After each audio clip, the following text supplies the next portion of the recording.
right to express my feelings, a right to escape them, to pull the weight from my chest before it can break me within, to get the sometimes lethal poison out, line by line, before it seeps too deep and starts to claim what's mine. Because if I let the thoughts linger, they darken the light I'm trying to shine. And who wants to be around someone lost inside their own mind? So I pour every shadow on the paper and let it all bleed, turning chaos to quiet, giving my restless thoughts room to breathe. Each word is a step out of places I don't want to stay, a fight for the dawn when my mind drifts too far into gray. It's not just ink, it's survival, it's learning to heal, a way to face storms without letting them steal what is real. So I'll keep writing, releasing what I can't outrun until the darkness loosens and the light is won. And maybe it's more than coping, more than a way to survive. Maybe it's a gift from my creator that keeps me alive. He knew my mind would run like rivers that overflow, so he gave me a place where the rushing thoughts can go. A father who understands the noise I can't always tame, who didn't leave me drowning in it or ashamed of my name. Instead he gave me pages where my spirit can unwind, a holy kind of mercy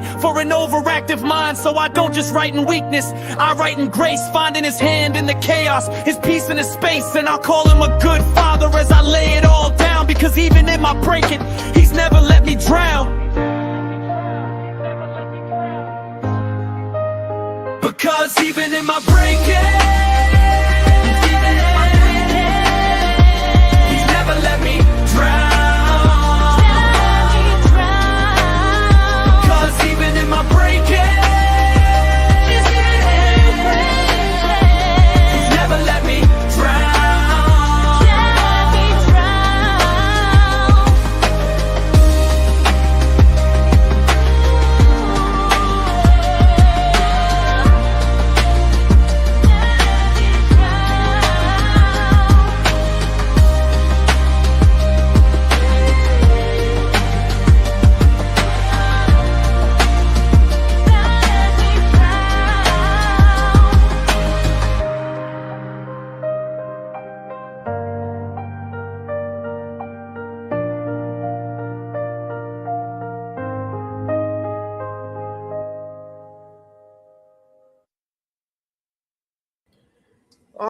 All right. Welcome to Proverbs Guys Ministries. I hope you guys enjoyed that latest track from my wife, 21st Century Psalmist.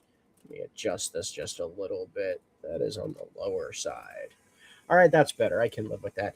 Okay, welcome to the show, everybody. We're glad you made it.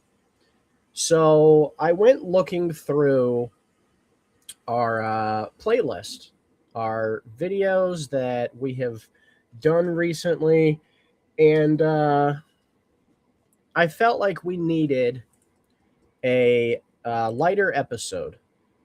But the problem with that is the last time we did a lighter episode, we had people come on, and a lot of people got way too offended, right? They got offended at the episode we did about whether or not you believe the moon landing was real, which I thought was the silliest thing to get upset about. But it happens. People do, in fact, get upset over that stuff. Let me see. I'll switch this around. Here we go. All right, that's much better. All right, so I went looking through our list here, our live shows. We've got a few still coming up, a couple good ones that are going to be hitters. And but we've been doing a lot of serious ones. You know, American exceptionalism, when there's the rapture, deep thoughts and bad timing, overthinking Christianity, addressing the elephant in the room, things Christians say that aren't in the Bible, which, by the way, big blow up episode, which led to the addressing the elephant in the room episode. So you guys need to go check it out. But I say all of that, and it was all of it because it was a lot, to say this. We have to be able to take breaks from the serious stuff sometimes and just have a little bit of fun. And that is exactly what today is about. Christian conspiracy theories that we all used to believe. If you never believed it, I would wager that you have at least heard of these Christian conspiracy theories. That's my opinion. So, to start off, I thought, all right, Steven, that's what I call myself.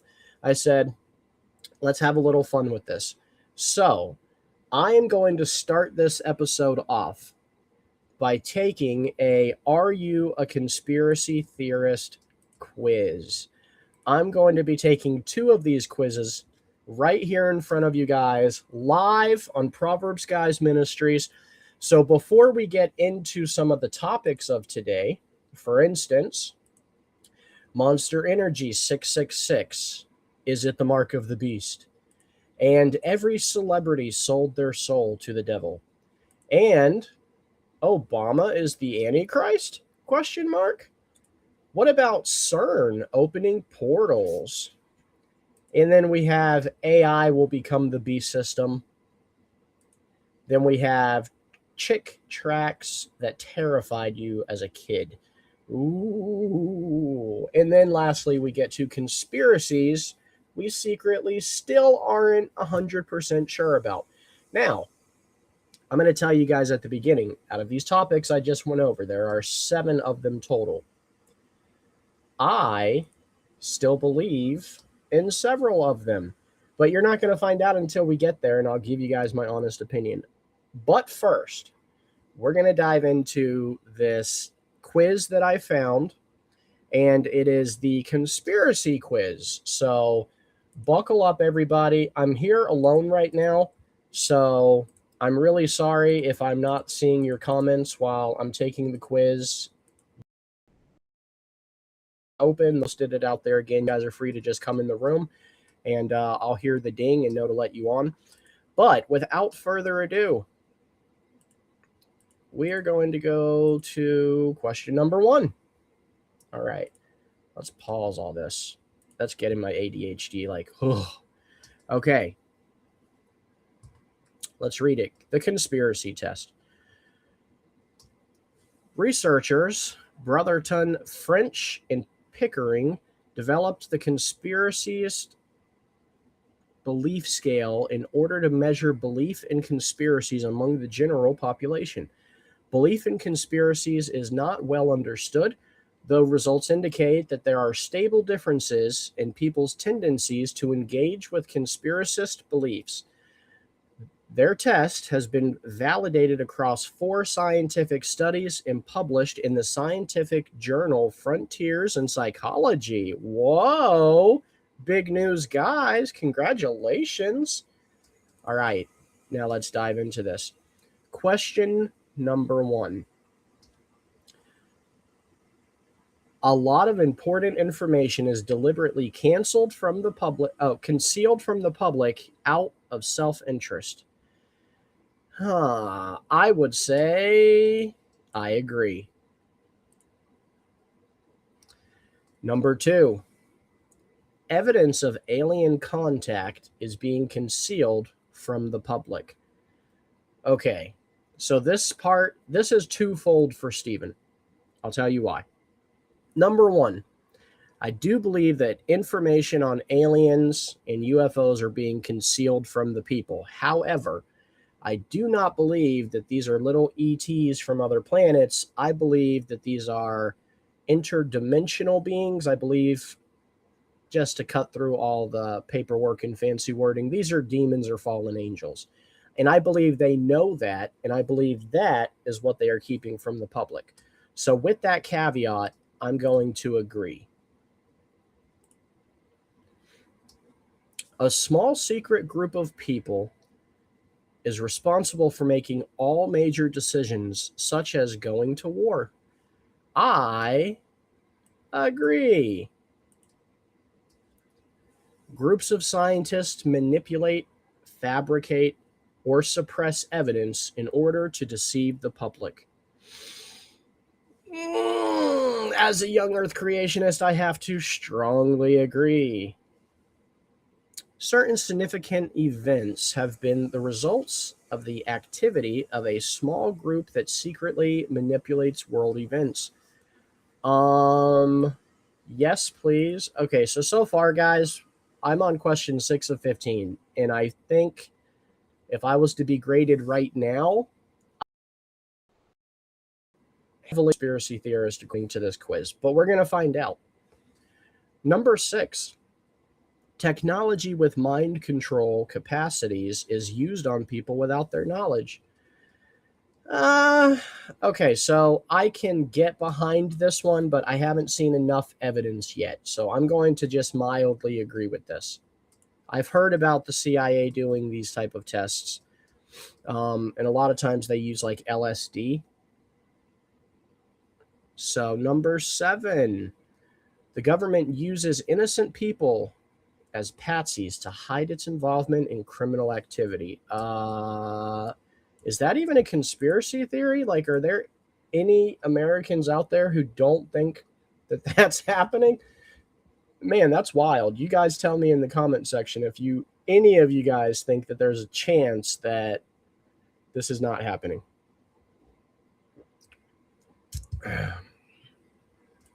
Oh, that tea is so good. All right, secret organizations communicate with extraterrestrials, but keep this fact from the public. Again, yes, I believe it, but I believe that they are communicating with demonic spirits.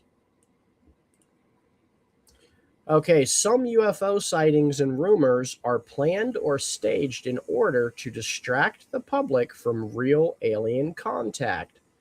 What? Again, with the caveat. All right.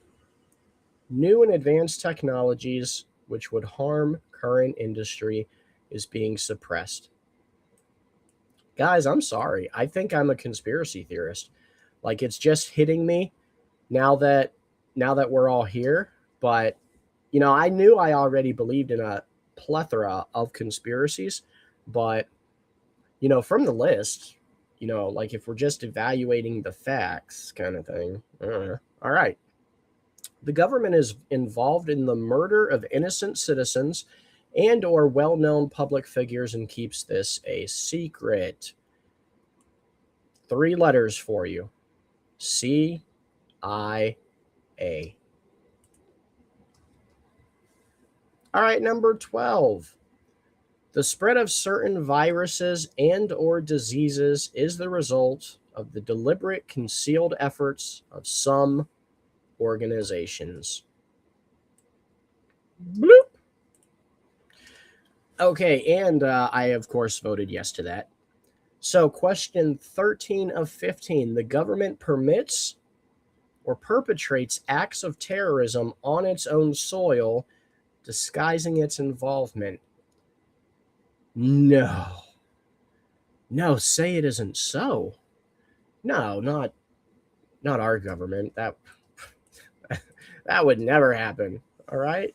You guys are being crazy right now. Now, do me a favor. I want to break this up for just a second. We've got one more question before I get the tally. And I want to share this with you just briefly. Let's see. Oh, did I get it? Do away with it? No way. Okay, so you guys do me a favor and check out Krista's new song because it is amazing.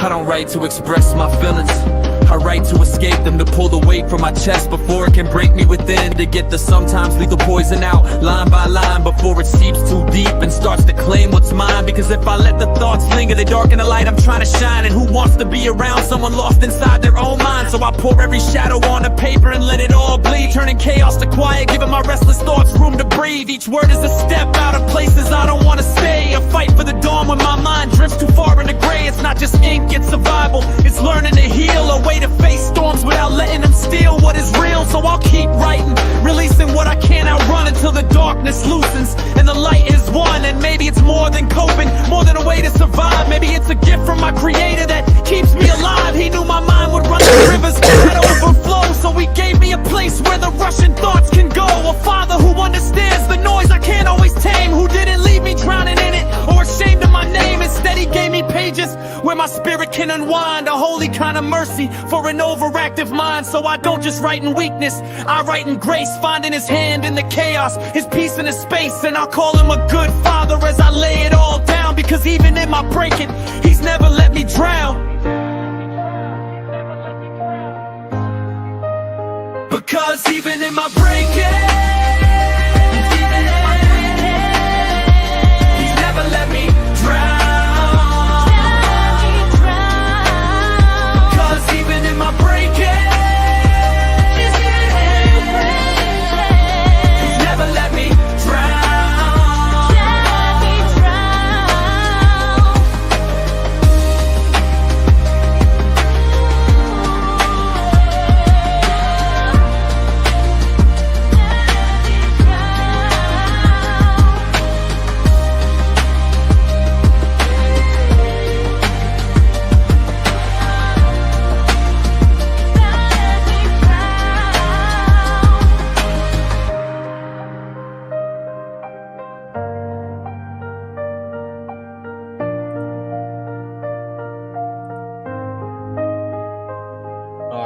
I just love that. Okay, so we are back, and we are on question 14 of 15 of one of two quizzes that I'm going to take for you guys today. So, last but not least, certainly not least, experiments involving new drugs or technologies are routinely carried out on the public without their knowledge or consent. I don't see a lot of evidence to support this, but I could still get on board. So I'm going to lightly agree with this one, and let's see. Ooh, question 15. So I'm sorry, this is last but not least. I misspoke. The power held by heads of state is second to that of a small unknown group who really control world politics. Yes, I do agree with that. All right. Okay, so on government wrongdoing, I am 100% suspicious. On global conspiracy, I am 100%. I could have told you that. On alien cover-up, aka playing with demons, I am 100% suspicious of all of them. And information control, I am 100% suspicious. Concealed experiments, I only ranked an 83 out of 100. So, I'm sorry, guys. I feel like I let you down. All right. So, from this, I am 34% more conspiratorial than the average person. So apparently, a lot of you guys are there with me. Okay. Well, good need-to-know information. I'm glad that you guys were able to come and do this with me. I'm having fun. Okay. Let's share this screen. No audio necessary. All right. And this is an open panel, so you guys can come join me, or at least leave a comment. A comment would be great. I can respond to a comment. Okay. Ooh. Number 1. The JFK assassination in 1963. Question: who killed President John F. Kennedy? Possible answers. Number 1, the Warren Commission proved that Lee Harvey Oswald was a lone nut assassin. Anyone who disagrees is a lone nut conspiracy theorist. We'll see about that. Number 2, the Oswald acted alone hypothesis leaves some nagging questions. And if Oswald acted alone, then why would there still be classified documents about the assassination even to this day? There should be nothing to hide. Interesting point. Number 3, there is some evidence of a cover-up, the magic bullet theory for starters. And if Oswald acted alone, then why would there still be classified documents about the assassination even to this day?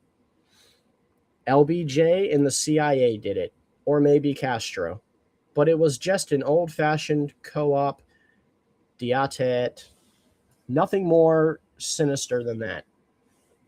Number 5, a conspiracy of international bankers controlled the U.S. Federal Reserve, and they ordered JFK whacked because he began returning the USA to gold and silver-backed money instead of the fraudulent Federal Reserve notes or dollars that they now print at will to control the boom/bust economic cycle.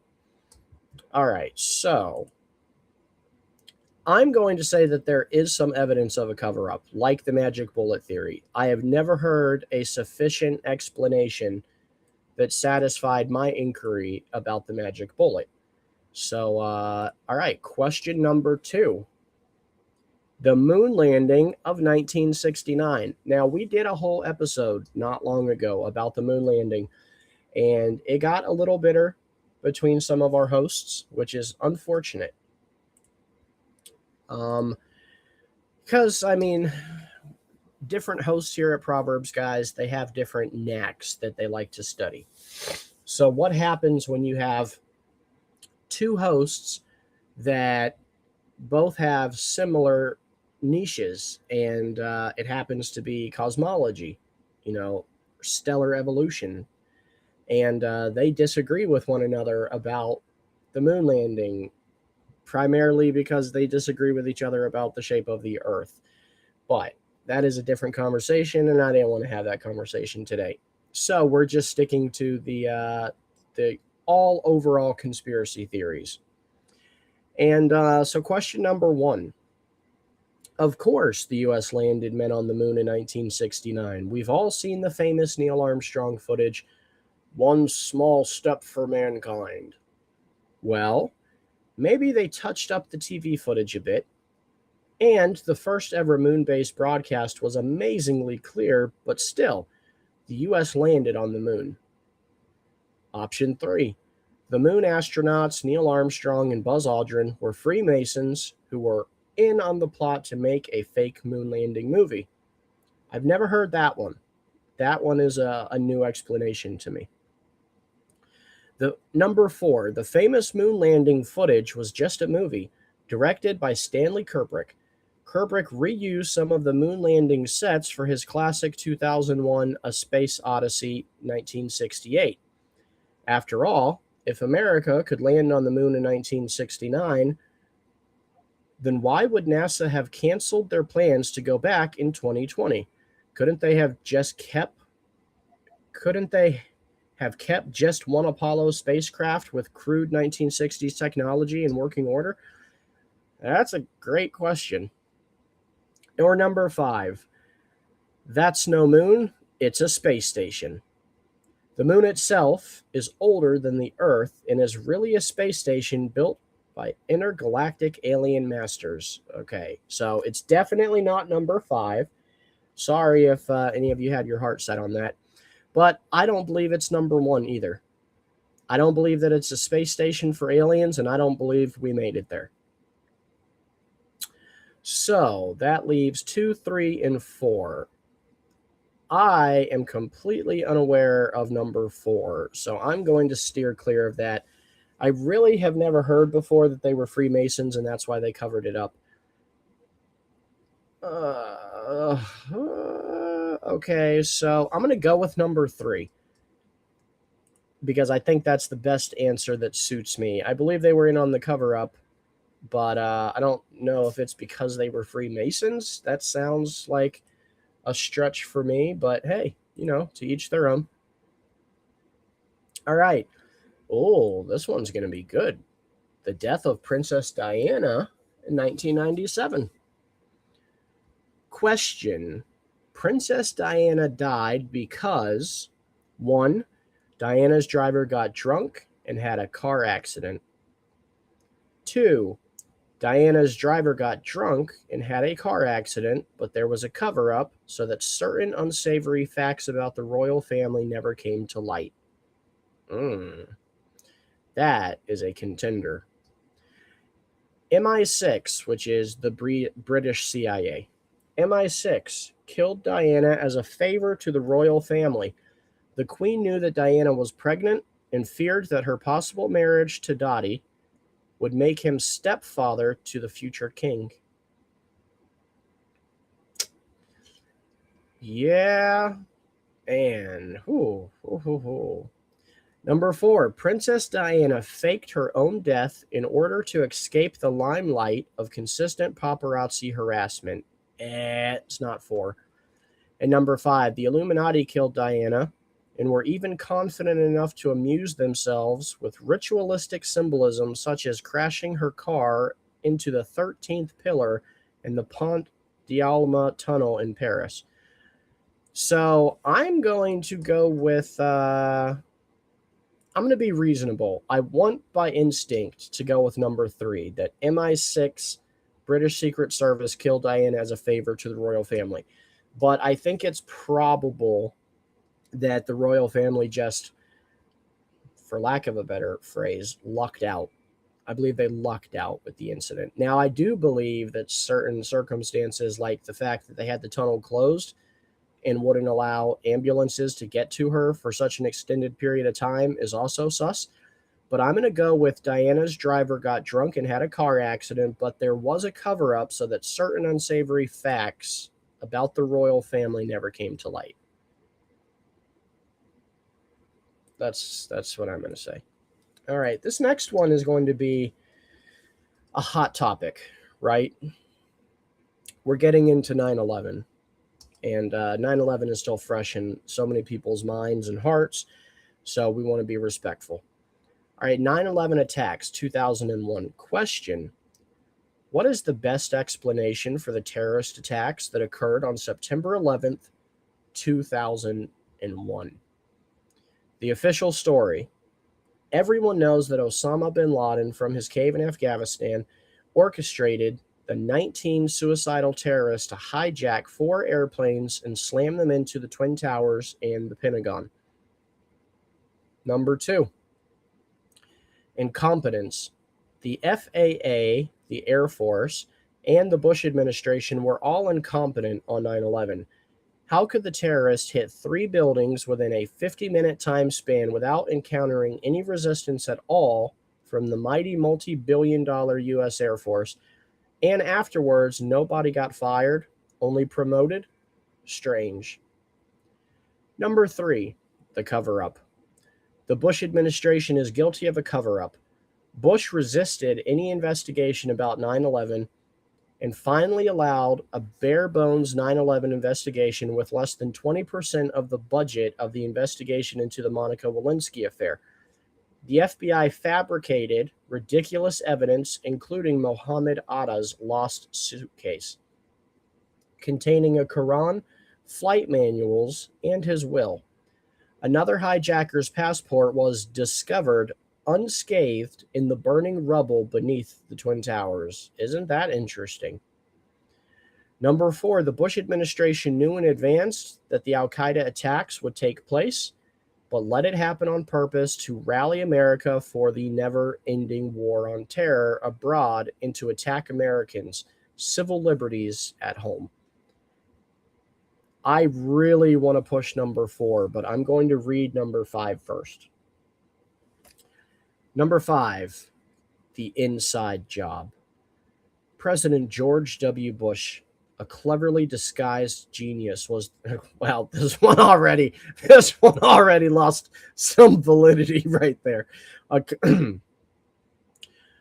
President George W. Bush, a cleverly disguised, all right, I'm just going to move on, was the criminal mastermind whose administration planned and executed the 9/11 attacks.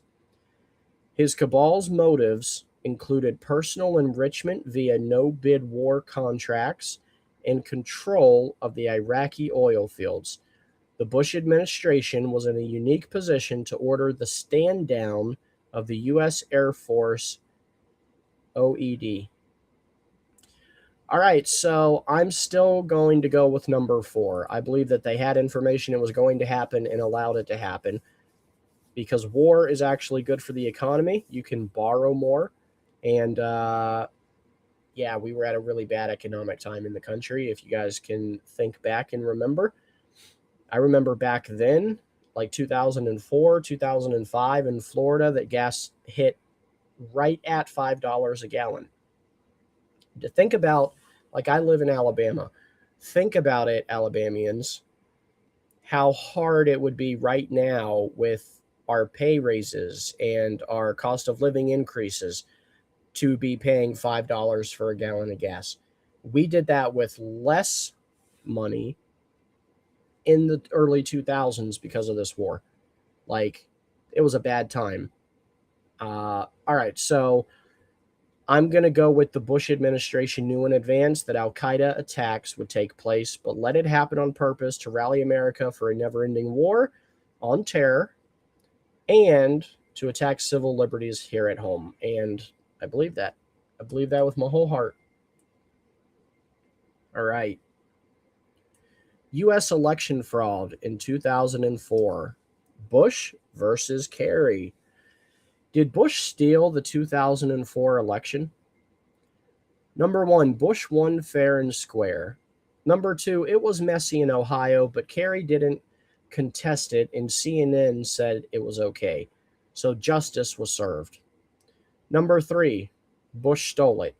Ken Blackwell, Bush's campaign manager in Ohio, gave Ohio's electoral votes to Bush under dubious circumstances.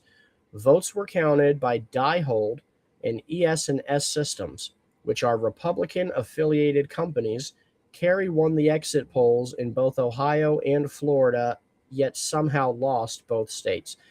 You know, this is, I don't even know if this is true, but this is a perfect reason why we need more election integrity. And I'm a big fan of poll watchers.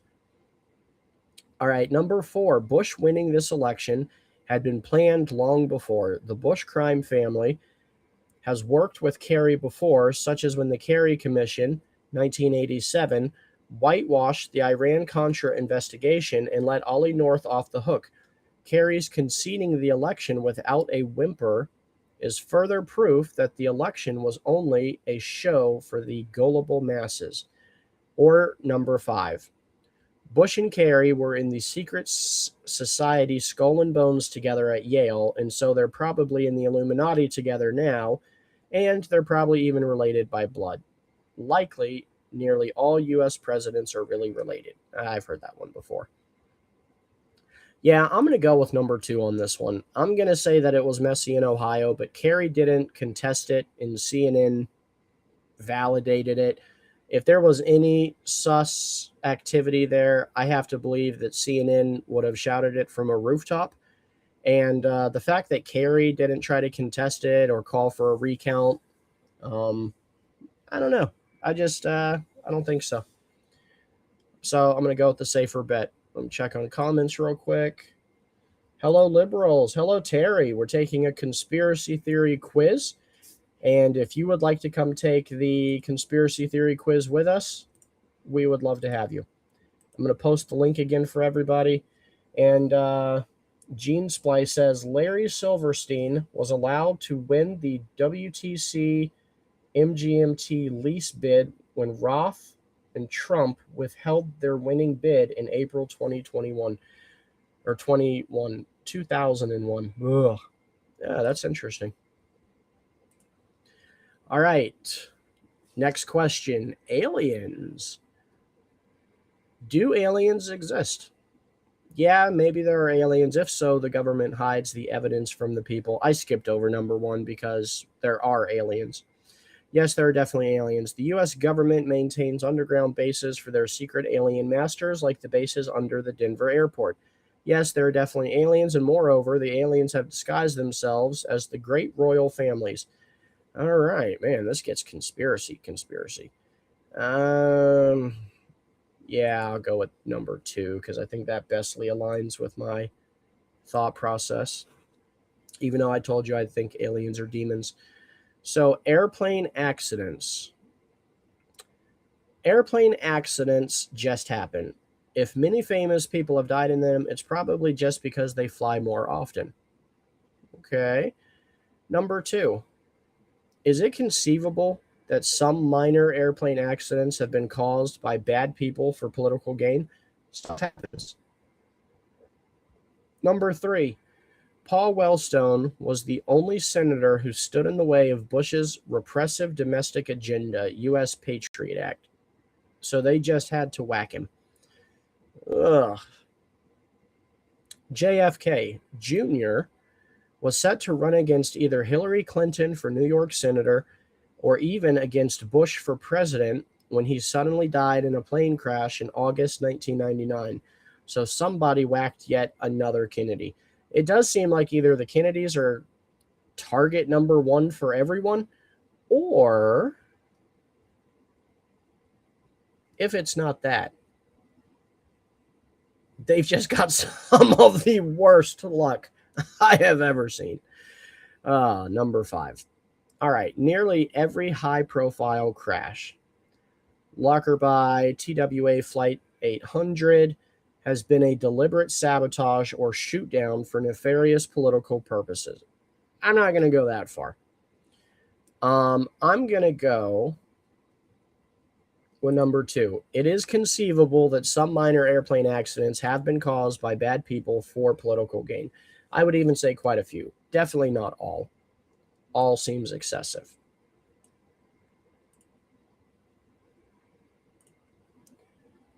Hey, what is up? What's up? How's it going, Diamond Dave? Going. I see you're doing conspiracy theories. Yeah, so I'm almost done with this quiz. Taking 2 quizzes to see if I am a conspiracy theorist. The first one said yes, absolutely.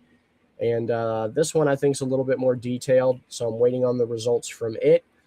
And then we're just going to talk about different conspiracy theories. Cool. What do you got going on today? Not much. I'm just vibing. Okay. Taking it easy from work? Yeah, I got a video ready to drop and just kind of poking at some stuff, but I'm just taking it easy. I didn't sleep much, so Why not? I'm just chilling. I don't know. I think it's like the weather change, honestly, because it was really hot in the room, right? And I'm used to like sleeping in very cold environments, right? Yeah. So like I'm the kind of guy where like in Minnesota, I'd have the window open and like the overhead fan on, and I just like crash out. But like during the summers in like Utah, I just could not sleep to save my life. Okay. So I'm guessing that's it, because it's been super warm lately here. Yeah, dude. If it's hot and sticky, I can't sleep either. And it gets that way here in Alabama quite a bit. Oh, yeah. I lived in Coosa, Georgia, which is near the Alabama line, so I know exactly what that's like. I used to live in a cold shower. Dude, in the summer times, you take 4, 5 showers a day even. Yeah, I've done that. Like, does it get that hot there? Like, for instance, it gets so hot here in the summer that sometimes I can get fresh out of the shower and then walk out to the mailbox to check my mail, and I start sweating so bad just getting out to the mailbox that I have to shower after checking the mail. Yeah, so my experience here, it's like it can get hot, but not as hot as like Utah, right? But also it's like a dry heat, so it's not like humid and sticky. It's just like hot, and Okay. just the way my body is, and this is probably on my mother's side, like very Germanic and Scandinavian. Like I do really well in cold environments, right? It'll be like 10 or 20 degrees and I'll wear like a sweatshirt and shorts, you know? Yeah. But I'm one of those people where I can overheat pretty easily. But when it gets cold, I love the cold. So It depends on how cold. Like, my preference is between 48 and 72. I can live within those metrics. yeah, give me negatives all day. Right. No, Negatives all day. That's what I thrive in. Bro, heck no. I lived in Illinois for 7 months, right around there, and we were there. Like we got there in the fall. Beautiful. Like Illinois is gorgeous in the fall. And it was beautiful. It was cold, but we could deal with it. Like in the winter when it got negative 10, 15 degrees and you have to start your car 20 minutes before you plan on going anywhere, bro, we almost died. I'm sure you were fine. I'm sure you were fine. No, you're wrong because You would if you would have died there. Don't come visit here during the winter. It gets colder than Minnesota and Illinois. Like we had Why? like a power outage because it was like negative 57 Celsius, so that's like about negative 75 Fahrenheit. That's not even real. Approximately. The temperature stops at 0, bro. No, it gets that cold. So And you guys But yeah. stay. Why? why? It's amazing here. You think so? Oh yeah. I mean, I'm not challenging you. I've never seen it. Yeah, it's amazing here. The pace of life is like much slower than the US, and the environment's much more chill. There's a lot less like violent crime and things like that, Mm. So How is it rights wise? You guys got a lot of rights there? I'm gonna be honest, I don't really know. Okay. Well, I mean, I'm a foreigner. I can't like vote, right? And like people leave each other alone. So I just don't know. I just don't know how to ask that. Do you or get looked answer at that. or treated like a foreigner? Mm-hmm. Like, Yeah. is it a good way or a bad way? Usually like I don't know. Like when I first got here, it was a lot, and it was like usually good. I haven't had really too many I haven't had any like open negative encounters, right? I felt occasionally I would feel like judgment from like an elderly person, but it's not like the norm that I've experienced. And But that was just like, why are you here, young man? well, no, it's more of like because my wife is Mongolian, right? So it's more of the Oh. traditional thing. So do they look at you like you came there to marry up their women kind of thing? Yeah. But aren't there like Um, an excess of women in the Asian countries typically to like where they That- can't find husbands? That I don't know, honestly. Yeah, I don't know. I've had an overall positive experience. I can't think of any real negative experiences off the top of my head. But yeah, I mean, there's a lot of like expats here, especially in like this side of like Ulaanbaatar. So it's I would say I get the occasional look, but people don't make a big deal about it. Welcome, Scoobert. I think this is your first time hanging out. Yep. So I have a conspiracy. I can't like sleep because of it sometimes. The idea is Peter killed Judas between the death and resurrection. Okay. My question would be like, where does this conspiracy theory originate from? Well, I'm trying to strip away all the magic out of the narrative, right? I'm trying to reduce miracles to their simplest possible explanation.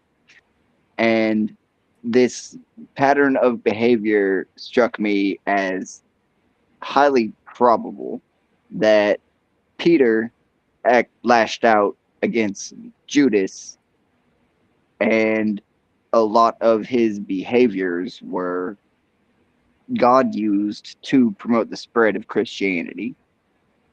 It's using the Antichrist against himself. Didn't Peter? Well, I can maybe follow that because Judas like supposedly hung himself, but I can There's two maybe accounts make a of it. case It's the for thing, that. and they both conflict. One of them says Well, he hung himself, and the other says he burst open in a field. Well, my think both question of is, those can be didn't true. yeah, I mean, didn't Peter? Wasn't it Peter that cut off the ear of the Roman soldier with a sword? It was probably Yeah, there's Peter. other stuff too. He Yeah, does and have he had he does angry seem to have anger outbursts. issues. Yeah, I could see him. I could see him out like out of all of the apostles. I could And see him being the one to take revenge if that's what happened. what really gets me about it is there's nothing about Judas. Like, we know nothing. He was there the whole time, and we have the one interaction where he holds the purse and John calls him greedy. Yeah. Then there's the Last Supper betrayal. I mean, And he's isn't called it? the son of perdition. Jesus doesn't even address him the same way as he does the adversary, Satan, which he calls Peter directly. And So Judas was I do see destroyed. several issues with it.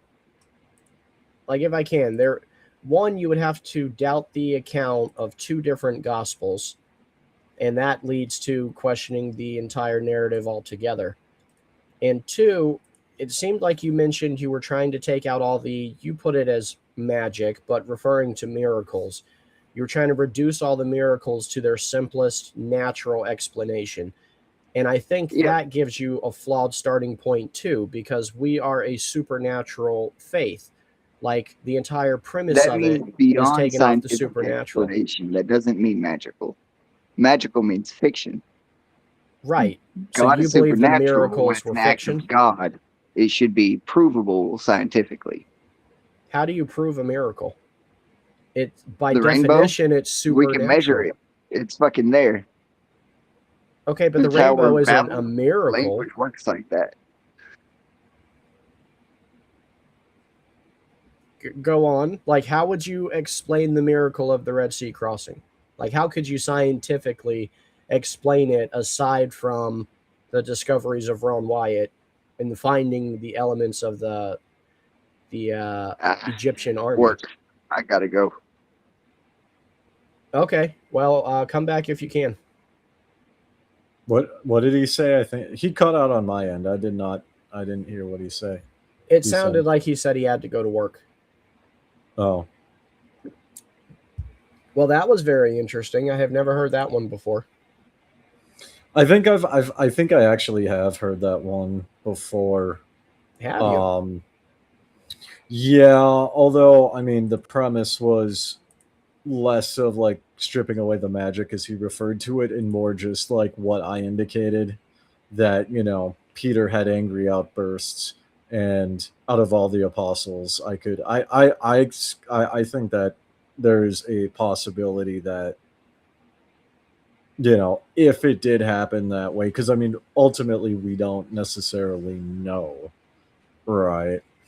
We Yeah, just but have we just have the accounts, right? But I mean, it seems like um, he was building it off the premise, though, that there are two different accounts of the death of Judas, and I don't believe that there are. Like, I don't know if you've ever worked around animals before and seen one die and then it not mhm. get buried. But when it dies, all the gases in its stomach cause it to expand and burst. Yeah. So Well, if you hung, whales are known yes, for exploding, and that's why that's they why they tell have you to not like to use climb on dynamite. them. Yeah, that's why they have to like sometimes blow them up with dynamite in a controlled burst, because otherwise they will do damage, Yeah, yeah. I mean, or they it's a have to lot like of poke gas them or release. something. Yeah. So, I mean, yeah, and I mean he's burst open into a field. He hung himself. Yeah, that's fine. The only reason why I just kind of lean that way, again, I'm not saying it's true one way or another. And to be honest, Sure. I don't think in Christianity it matters how Judas died, right? Because that's not the point of the Christian belief system, right? But I mean, it's kind of like the whole Epstein thing and like other notable people. You know what I mean? They unalive themselves, they hung themselves, and it's All kind the of like, time. yeah, all right, sure, somebody Yeah. offed him, and so that's why I'm open. I guess I shouldn't say lean towards. I'm open to the possibility that Peter had an angry outburst, and whoever written that account, it is probable because we've seen this in like real life. whoever wrote that account was like, yeah, Peter had an angry outburst again. Yeah, we'll just say he hung himself, See, And since it's, here's where I think he missed it. Like, if he was looking for a conspiracy about how Judas really died, the angry Peter thing, okay, I could follow along with that if you showed me a little bit more, but it would have been so much more plausible to say that it was the Apostle Paul before his conversion. Back at the time when he's about to start killing Christians. Like, the real conspiracy theory should have been, did Saul of Tarsus murder Peter because he was repentant about it? That would have been a much better conspiracy theory about how I think Judas died. Yeah, I was gonna say I think a better conspiracy theory is like the ancient alien theory where Jesus ascended into heaven, right? And like, what was it? I'm blanking, but it's either Elisha or Elijah, but they like went to heaven on like a chariot of fire, right? I feel like a better conspiracy than what dude was talking about was like, what if like Jesus and Elijah or whatever were aliens and they were taken up to heaven in like a UFO? I think exactly you're talking about Ezekiel. Ezekiel Oh, was taken Ezekiel. away in the chariot of fire. Yeah. Okay, I thought didn't Elisha or Elijah also go on a chariot of fire, or were they just ascend? They just Elijah was taken up in a whirlwind, which they explain kind of like a tornado of fire or something. like UFO lifting up a cow. Yeah, I mean, see, there you go. Ancient alien theory. Well, I'm not saying I subscribe to this. I'm just saying that is a conspiracy around. No, and you know what? I don't have a problem with that because we know that the fallen angels came and they intermingled and they had a lot of knowledge, and that probably did lead. Like, I don't believe the first, second, or third books of Enoch. I think they're later Greek writings and translated into Hebrew. So I don't believe that, but I do believe that they had technologies that they could have taught mankind. And we do see a lot of ancient people with scroll writings on the walls about alien ships. I just believe aliens are fallen angels. But I believe they have all this technology. No. All right. Yeah, that's a fun conspiracy theory to go down. I don't even know if it has to be a conspiracy theory unless you just like flat out don't believe in whatever aliens are. But I think we have enough evidence that there are something. Well, and this is where like I do want to push back on the dude a little bit because he seemed cool, and it's like I get where he was going, but I'm not sure how that fits a conspiracy. Because going back to what I said earlier, the Christian like mythos or the Christian like storyline is about like Jesus all the way through from Genesis to Revelation, right? Judas is just like a pawn in the whole thing. He's just a dude, right? So like how he died doesn't have any impact on the overall intent of the story. So why would that matter in the first place? You see what I'm saying? Yeah, no, I get. You're saying like it's not even a secondary, but like a third issue, how he I would died. say it's more like a fourth or even fifth because it's like, I mean, like, okay, so let's say Scroobert's correct. How does that change anything? Why does it even matter? You know what I mean? Yeah. Like that's not gonna win converts. That's not gonna, spread the Christian religion. That's not gonna change that's not gonna change like what 2,000 years of religious history. You know what I mean? It's just like what? So what? Yeah. Yeah, no, that makes perfect sense. I don't know, but he seemed to be pretty passionate about it. So I didn't want to just shoot him down, but I did see. No, I don't either, because that's actually one of the more. I will say this, although it doesn't like matter from like the Christian worldview lens, it's I think it's plausible. It's like one of the more reasonable ones I've heard. Right. So it's like I can get on board with that. You know, I just don't see how it matters.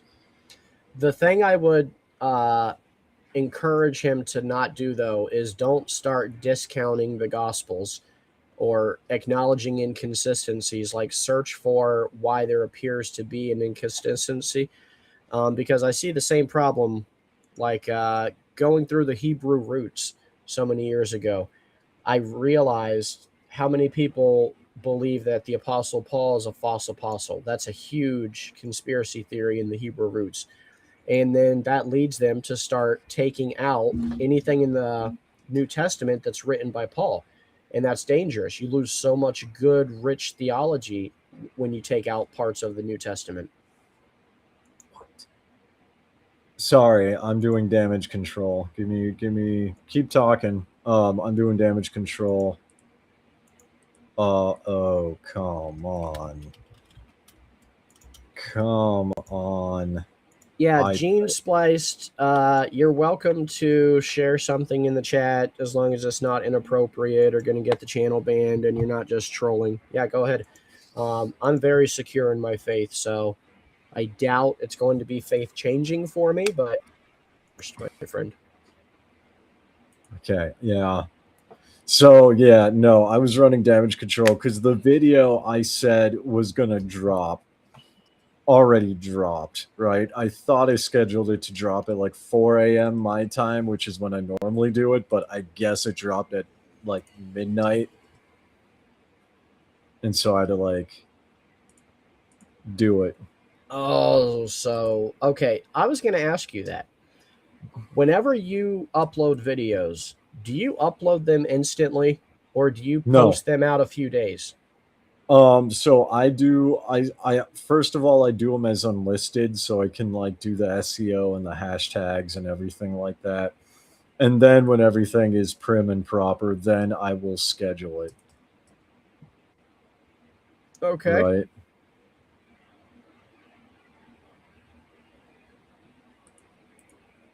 But how far out do you usually schedule it? Usually the next day, right? So like I worked on a video today and then I'll drop it the next day at 4 a.m. Did you go watch that documentary yet? No, I haven't. It's something that I gotta like, because I've been like not able to sleep and I've just been like in a weird state. So it's like I want to be awake for it. I haven't even had the energy to do much of like anything, right? But it sounds like it's like an hour, and if that's the case, then I'll throw it on in the background and like process and absorb it while I do other things. I just haven't had the energy to do other things. I'm tired. No, man, I don't blame you. I might take a nap in a bit for a couple hours and then start your workday.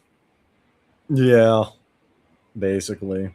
It's pretty cool though that just between your channels, that is your job.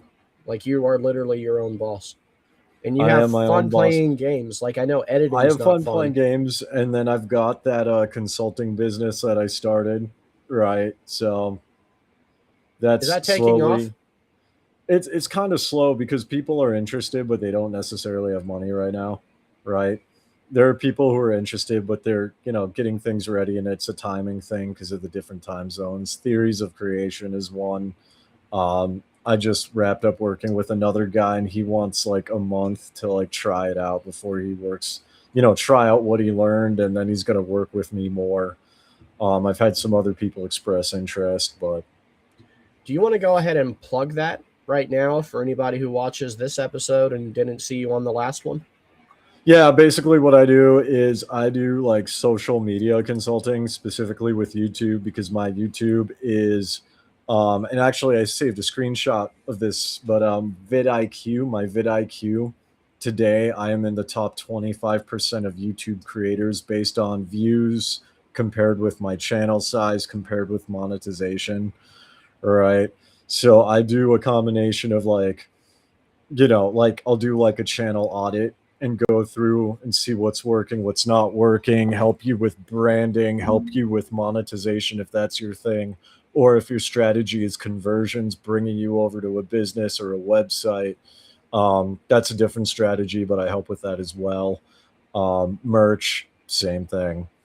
So. And how do people find you? How do they like get a hold? If somebody has a small channel and they want your help, how do they get you? I'm gonna actually have to set something up for that. That right now, like people have my email, and people who are interested already have my Discord or my Facebook. Do you want to drop those links in the chat for people? I suppose I could give. I suppose I could give my gaming Facebook page.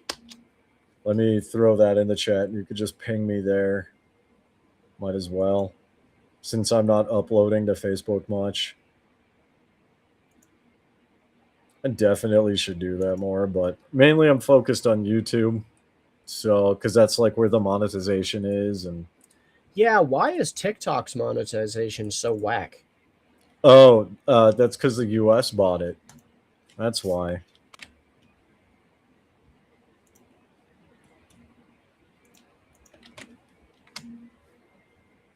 There you go. All right, there's a link where if people want, they can message me. But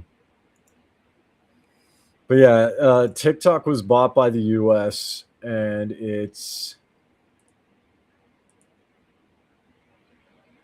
I don't know, like the US has like these weird laws and stuff that China doesn't have, right? And this is why when the US was going to ban TikTok, everyone went to like Weibo and Red Note and a bunch of other like Chinese sites, because they don't have the same censorship that the US does, right? So, and they paid out a lot more too. And now like TikTok influencers are scrambling to figure something out, because I'm seeing people's paychecks are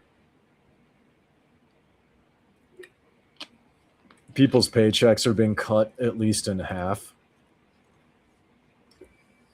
Because of the way they're doing monetization now? Yeah, because it's owned by the US, and US has different monetization standards. So I don't know the full nitty gritty with that. I don't really use TikTok. Yeah, I don't think anybody is. And this guy, musing God for profit, y'all need Jesus. We're not even monetized, so, and I don't think you've heard me ask for a donation once today. We rarely do, but okay. And hey, I'm not a Christian, and I don't do religious things on my channels, so I don't need Jesus.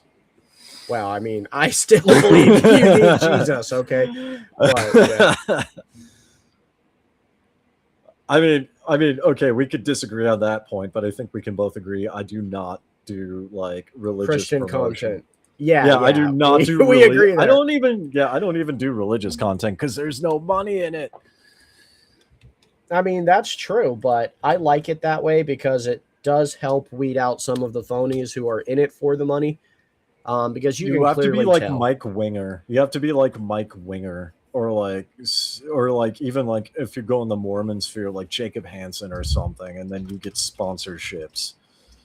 You have to go about it like a different way than just ad revenue, because it's not like you could do what I'm doing the gaming channel, in the gaming sphere, where literally you spam ads throughout the whole thing. And since people who watch gaming channels, they have YouTube Premium, they don't see the ads, but I still get paid on the watch time. I still get paid even though they don't see the ads. So, but like if you're doing like content, like Christian content, many people don't have YouTube Premium, and so they'd be bombarded with ads every 2 minutes, and then they just wouldn't stick around.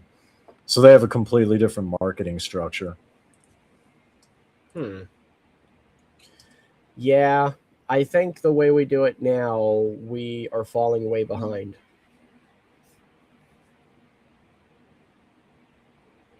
Because we're not willing to get any, like, ministry is not a business. But if you're taking in donations or you have any funds at all, and you're having to manage, like, we have streaming software, we have other apps and such that we have to use. You have to run it like a business. Like, God doesn't want Christians to be in debt, so that's important. Although you, as a financial advisor, you said debt is good. I'm not a financial advisor, no. I have degrees in finance and accounting. Here's the thing, debt is neither good nor bad. It's like what you do with it, right? I mean, if you have a small business, you can write off the interest on your business credit card off on your taxes, right? So it's about leverage. And everyone's like financial situation is different. I've seen that when I was a branch banker and a small business banker at Wells Fargo back from 2018 to like 2020. Right? Everyone's got their different needs and everyone has their different goals and their different circumstances. So for some people, like debt is a bad thing, especially if they can't manage their money. Right? And if they're prone to like addictive behaviors, people can blow their money pretty easily. But on the flip side, people who can manage their money and who understand leverage and can be patient, and use those strategies, then it's a tool. It's a tool in the toolbox. I would say the only time it is smart to take on debt is if you are getting something with equity. Like if you're buying a physical piece of property. Mm-hmm. I wouldn't go into debt to buy cryptocurrency. Oh, no. Well, and that's the problem with cryptocurrencies. People are treating it like a long-term investment, and that's why, like, the people who are making money on crypto, they're trading it. They're not holding it forever, right? Now, people with Bitcoin's a bit of an exception, but people typically, when it comes to other cryptocurrencies, they trade. They I buy have low, Ethereum. they sell high. But it's a currency, right? Japan has legalized Bitcoin, from what I've seen online, as a means of legal tender, right? Nobody buys and holds the US dollar and like waits for it to like explode in value, right? It's the same principle. It's Well, Stephen. Oh, there's what- Stephen. No, is there a particular cryptocurrency that you think is safer than the others, or do you think it's Bitcoin is where it's at?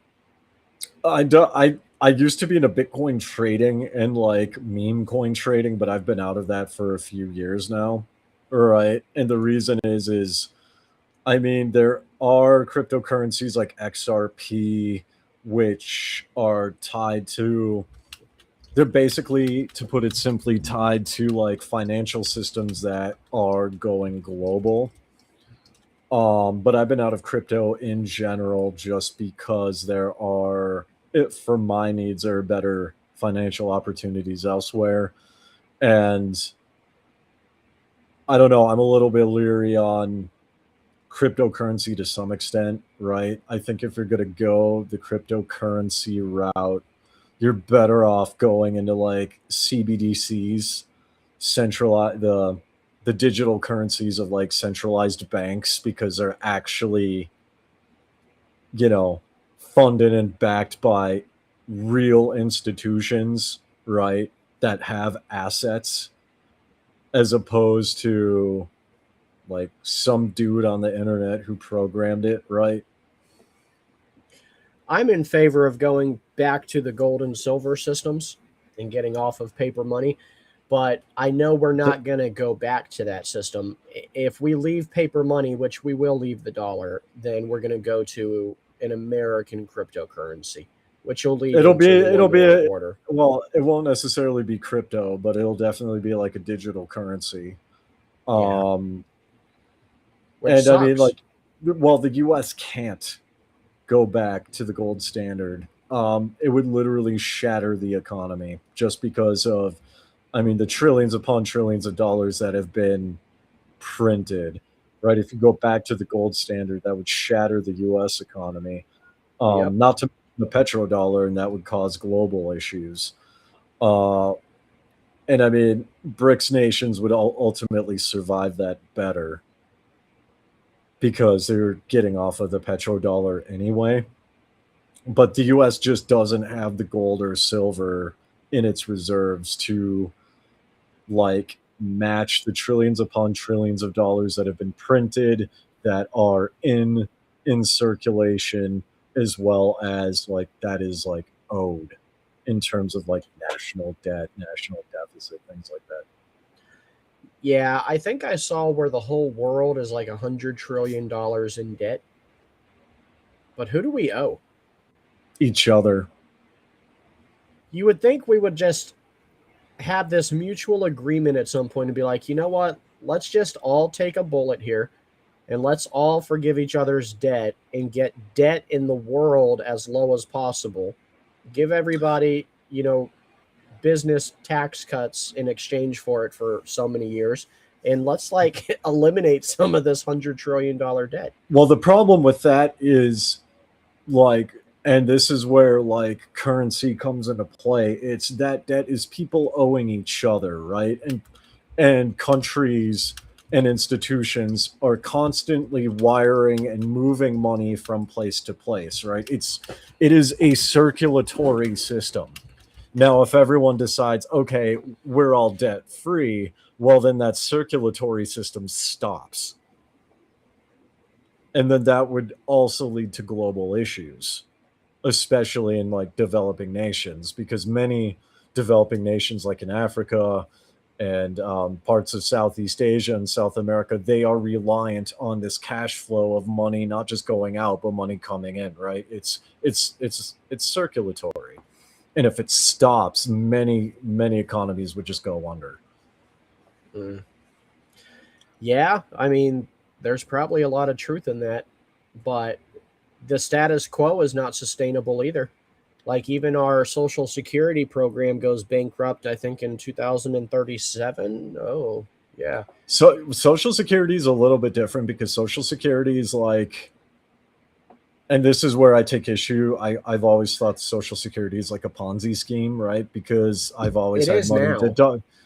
Yeah, and I mean it is now and it has been since for like decades. But I mean, like it's ultimately a Ponzi scheme, and like you can't sustain it forever, like you said. But also too, there's a lot of issues with like using that as a crutch.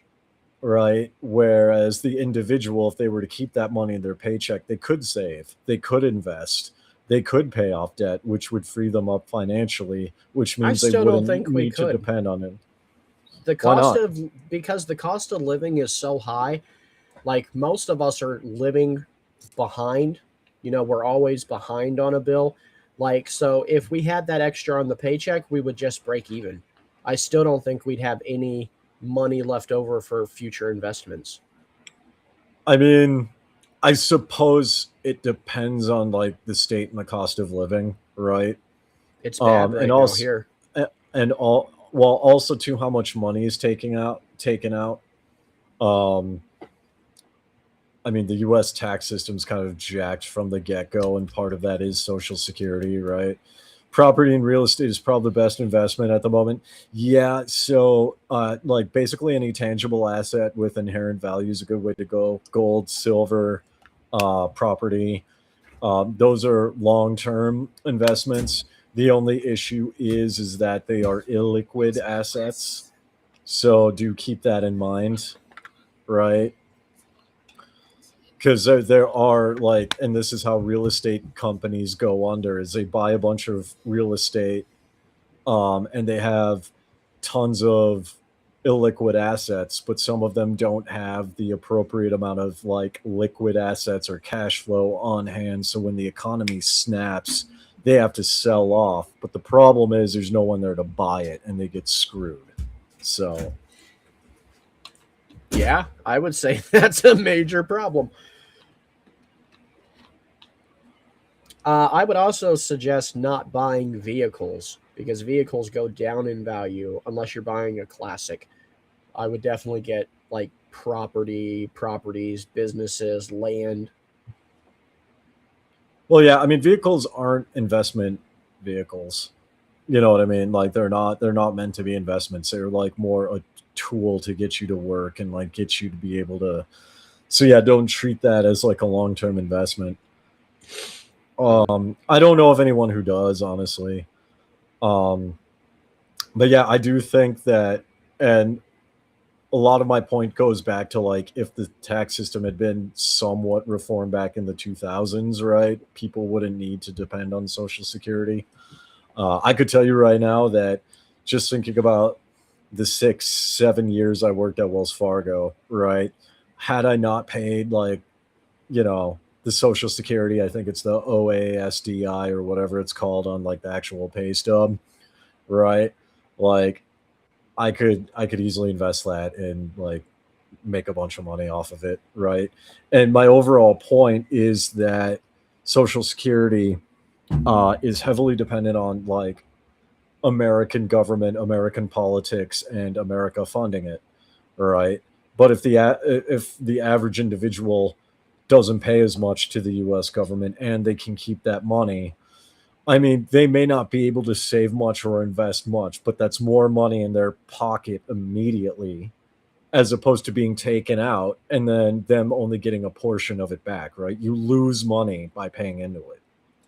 Yeah, like it would have to be done organized though, like very organized. It would have to be a trickle out system. And what I mean by that is like my grandmother should not be affected by it at all, and neither should my mom. But I already fully expect that it will not be there for my generation. So that would have to be the understanding going into it. For like my age and down, that system is obsolete. And maybe my system, maybe my generation even still has to pay and not receive benefits from it to make it work. But that would be the only responsible way to do it because so many seniors depend on it.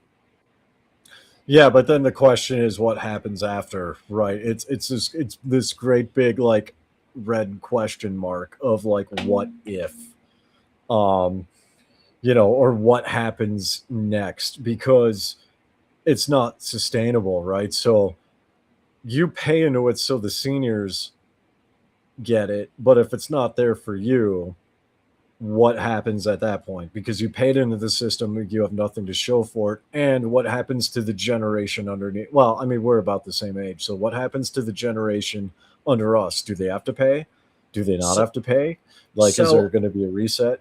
I would think our generation, you and me specifically, we would just be screwed.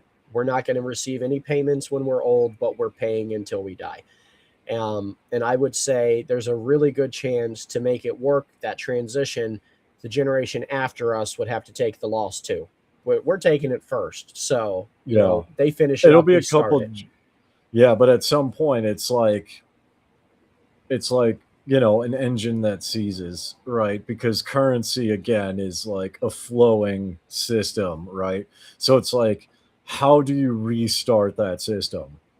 And to the best of my knowledge, there's not an exact answer out there because like Social Security in America is this massive multi-trillion-dollar thing for some reason, right? But Well, and here's the thing. socialism won't work here. So we can't Well, even yeah, do but socialized medicine. yeah, but I mean, setting that aside, it's okay. You take a loss, we take a loss, the next generation takes a loss. What do we do with this system? Because now it's just stuck there and it's not functional. Yeah. But I mean, even it's a government agency that also still needs to be funded because the government agents, the people that are employed there, still need to get paid. So it's like, do we fund it? Do we not fund it? Do we absorb it into something else? Do we create a new system, right? At some point, once it breaks, it's like you're gonna I have to would like say we would either. have to start a new system, and it would make sense that we do it at the same time we switch off of currencies. Like the dollar is not going to sustain much longer. We're probably going to the digital currency, which I hate because I don't want the government to know where I spend every single dollar. It's none of their business, but that's where we're headed. And it would make system sense that we would shift both of those at once. And maybe it's a new currency that we can make money off of and pay down some of our debt and fund, you know, the new programs with. Yeah, but then it's basically gonna be a reset at some point because it's like, okay, so you have old programs that are defunct. Do you scrap them and make new programs? And if so, what do you replace it with? Or how do you fix the current broken thing? right? Either way, it's going to be like this really massive undertaking. Yeah. Concerns about the dwindling U.S. population rate.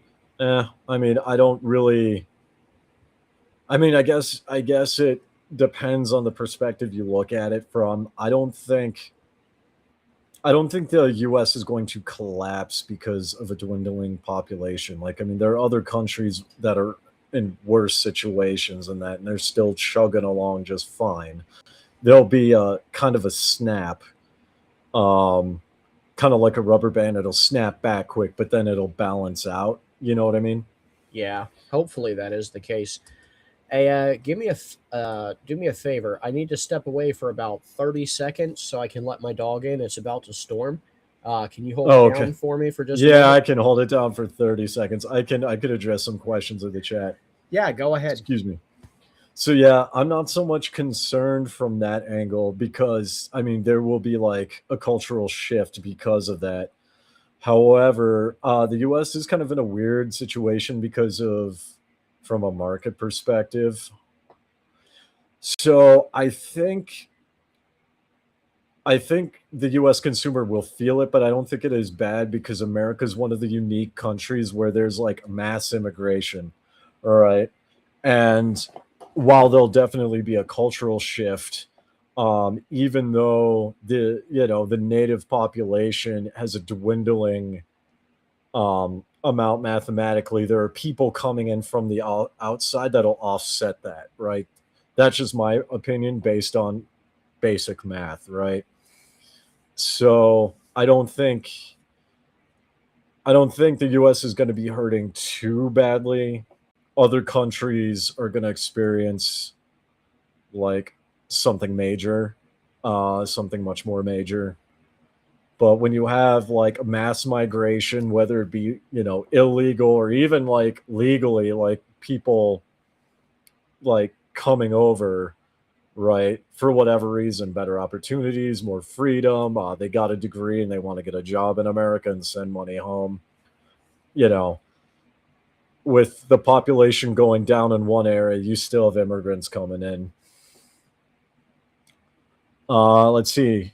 Justin also says, when baby boomers all pass away, who will be able to afford their homes besides private equity? Well, and that's the question that is going to have to be answered when it comes to the rising home prices, because housing prices have been going up and up and up, right?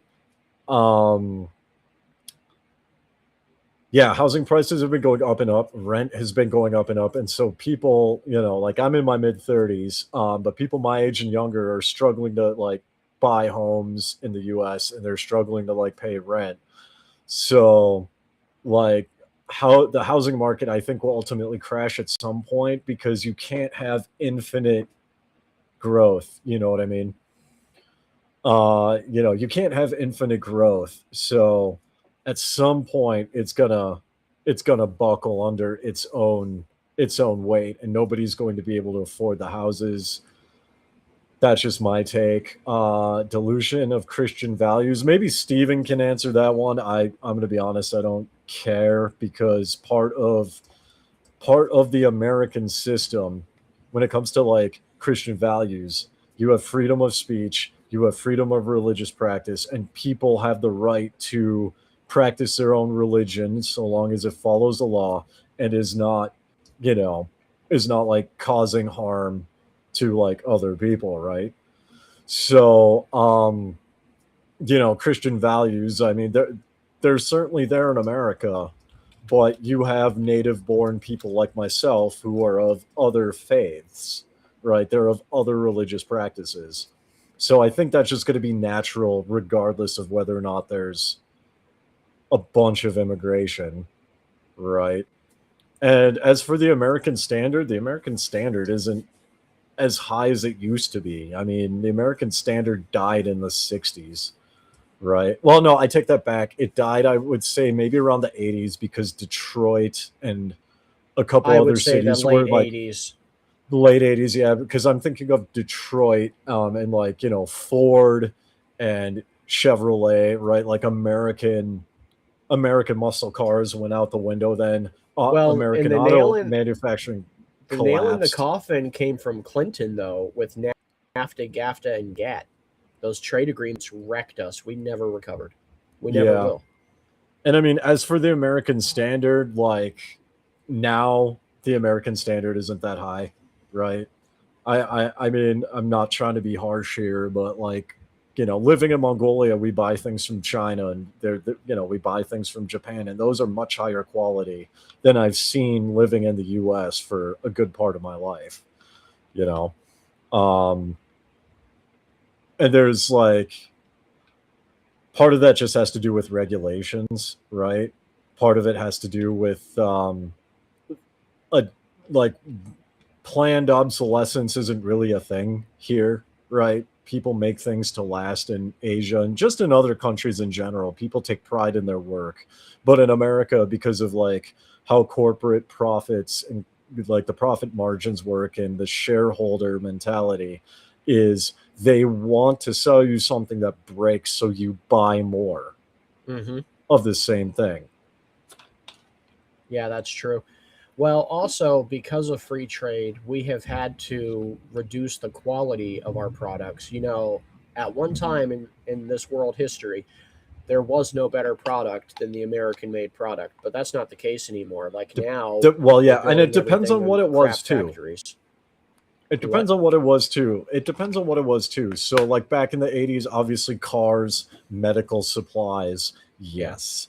Now, when it comes to things like clothing, I would debate that, because denim clothing was high quality, but there were other countries that were producing like high quality cashmere that you just cannot produce in the US, Yeah. right? You just can't. So, I would say back then it was a bit more of an even playing field when it comes to that, and it's more situational depending on what we're talking about. Computers, I would say in the 90s, I don't know, like even then that's debatable, but I mean, like now, like you're not competing with Samsung. Like America cannot compete with Samsung. No. And since Taiwan is like, you know, making all the microchips for cars and missiles and computers, you know what I mean?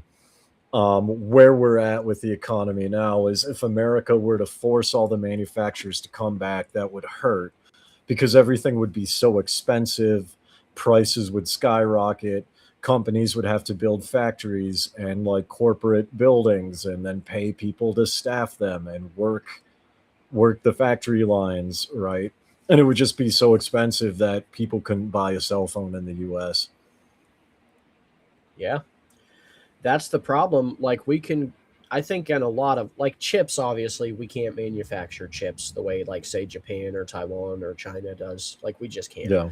But there was a time where we could compete with any product any other country could make, and I would even argue that we could make it as good or better, but not for the equivalent price. Like you said, an American could Yep. go afford a $400 cell phone. It would be expensive, but they could do it.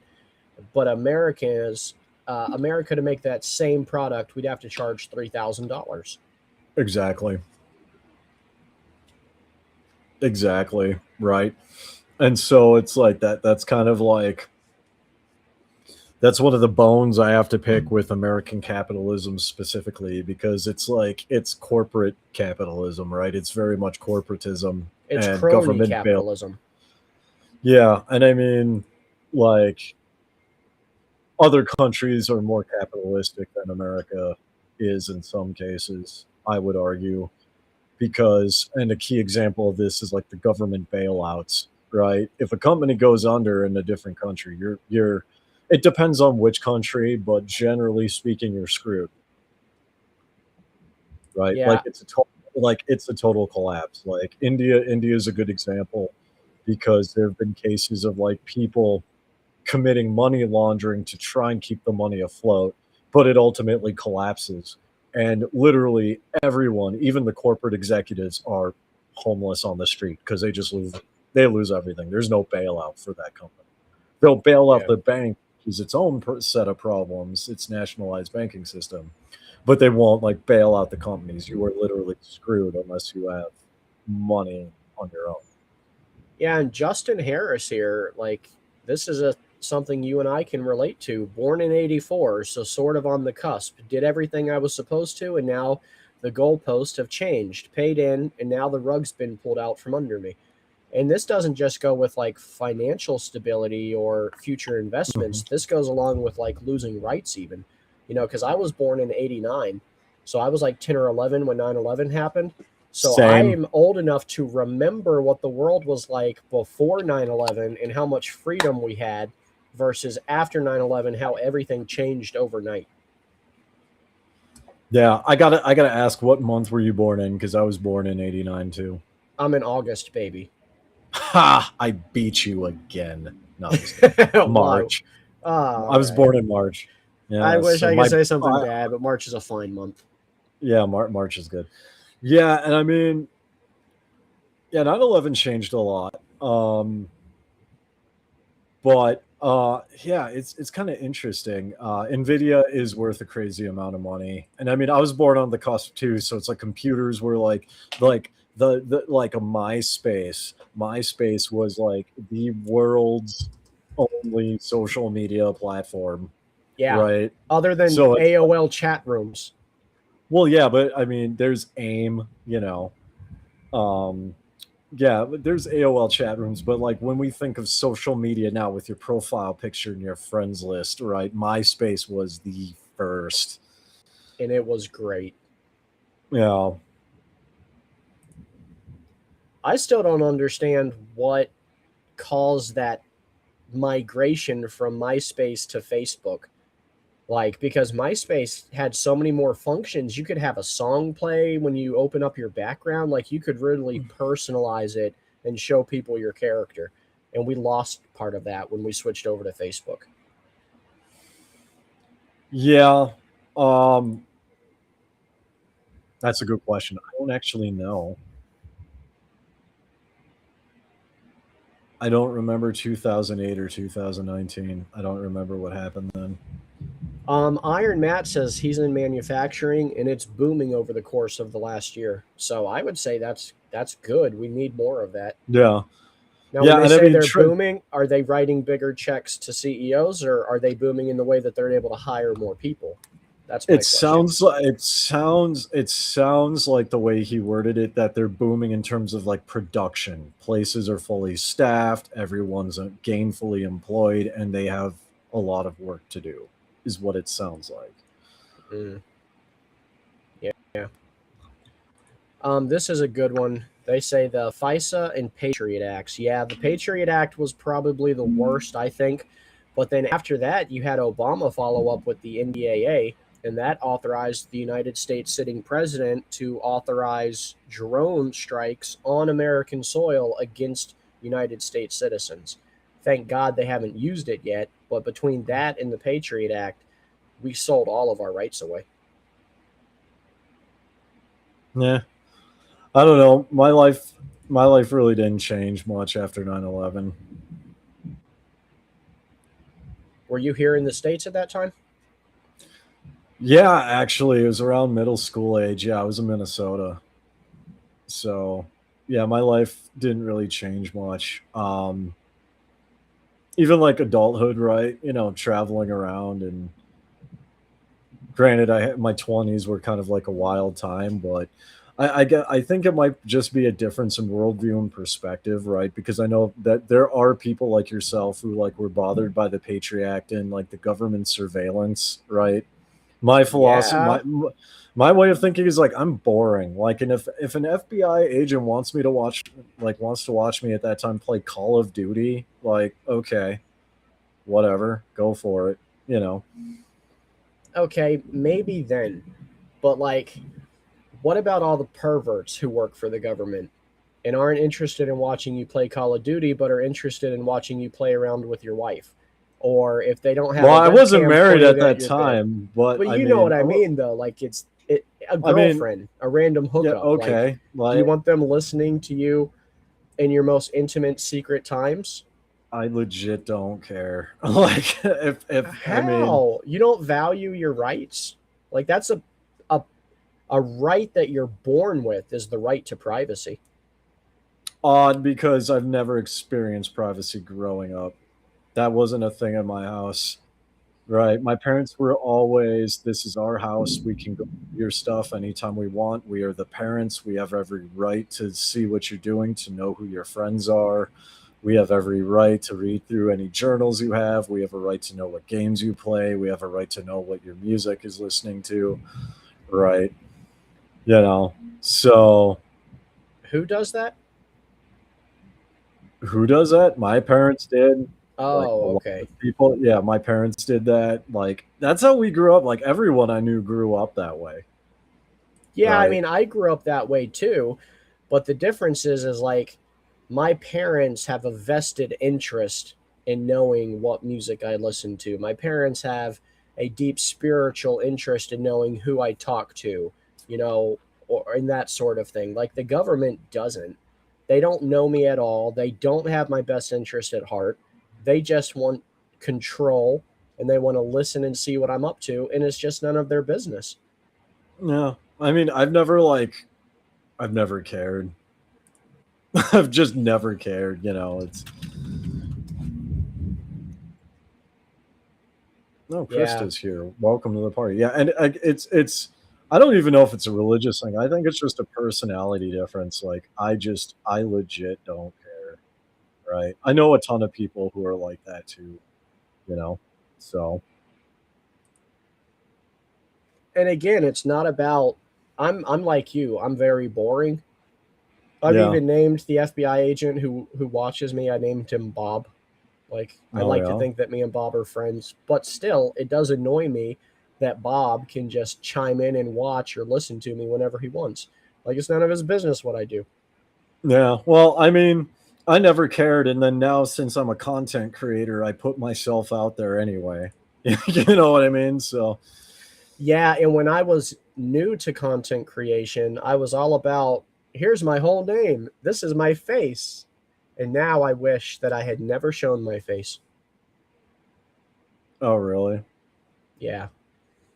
Oh, my baby got me a Coca-Cola. I got a good wife, man. Do you have a Yeah. good wife? Do I have a good wife? Of course. Yeah. Kind of stupid question is that? I got to give you a hard time. Um, I What are your don't even know thoughts what on this is. Sikhism? Sikhism. I'm not very familiar with Sikhism personally. I've met a few Sikhs, but we haven't really gone into a deep dive into their. I'll be honest, the only thing I know about Sikhism is that they wear those turbans and that Yeah, one of the characters on The Office is a Sikh. That's the yeah, extent of my knowledge. I know it's yeah. I not know they're Christian. very. I know they're very traditional. There are some similarities with Hinduism, although they are, I believe, they're monotheistic.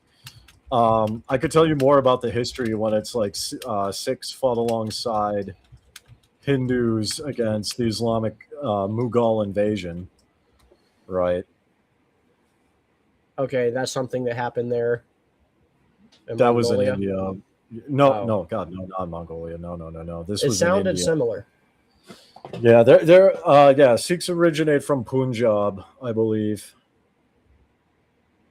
Are you an I'm an ex. exhibitionist on the down low? No, I don't even I'm really just know like, what he means. oh, yeah. I mean, it's just for me. It's like, I mean, I don't care. Like, if the government wants to waste taxpayer money following me around, okay. Like, I hope I entertain whoever the FBI agent is. Like, But I hope that's the he's thing. not bored to death. Like, I hope I can be moderately amusing since I'm a content creator. But You know? if we stopped funding pervert Bob from listening to me and my wife playing tickle fight competitions while we file our taxes at night, we could probably put that money towards Social Security and make it last a little bit. Like we're I mean, spending money in dumb places. I love how you advocate for privacy and then literally just publicly announced you and your wife have tickle fights when you do taxes. Okay, nobody needs to know this, but you're just throwing it out there anyway. Cool. No, I mean, there you go. You're putting yourself out there.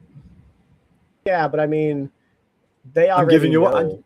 Yeah, no, I'm giving you a hard time. I'm giving you a hard time. Your audience now knows. What do you think about that? Type that into the chat. What do you think about this ministry?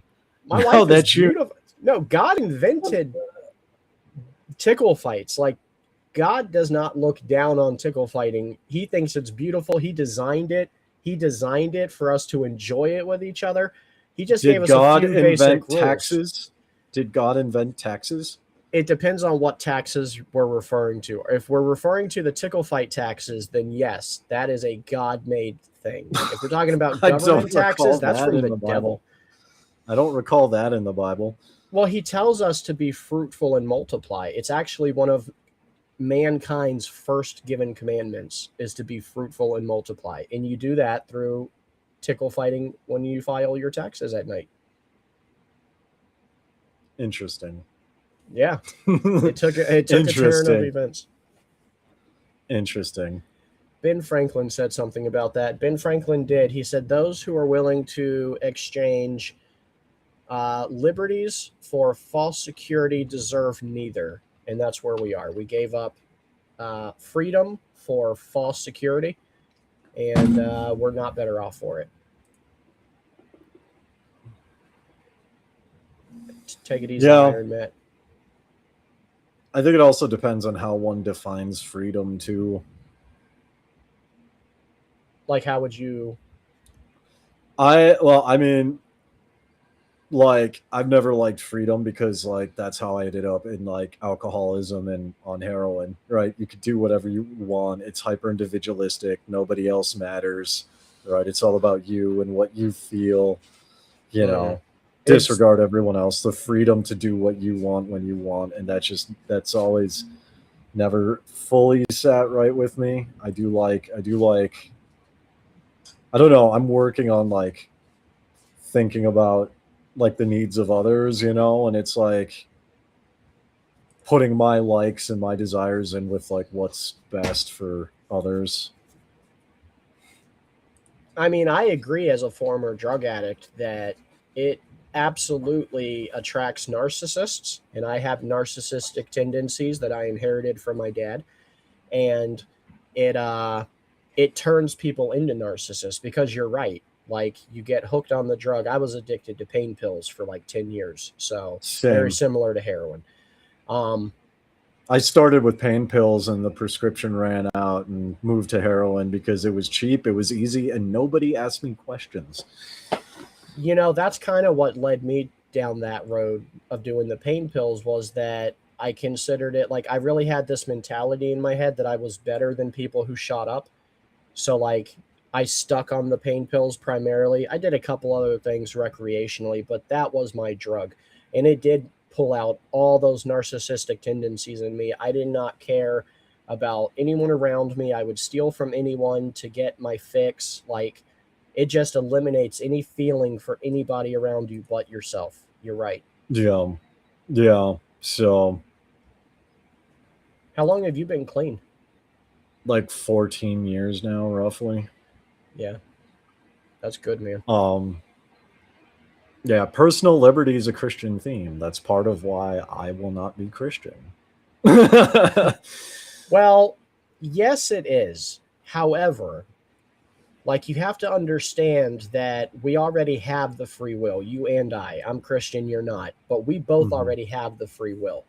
And left in my own hands, my free will is a tragic, terrible, disgusting thing that should be eliminated at all cost and locked up and thrown under the cell.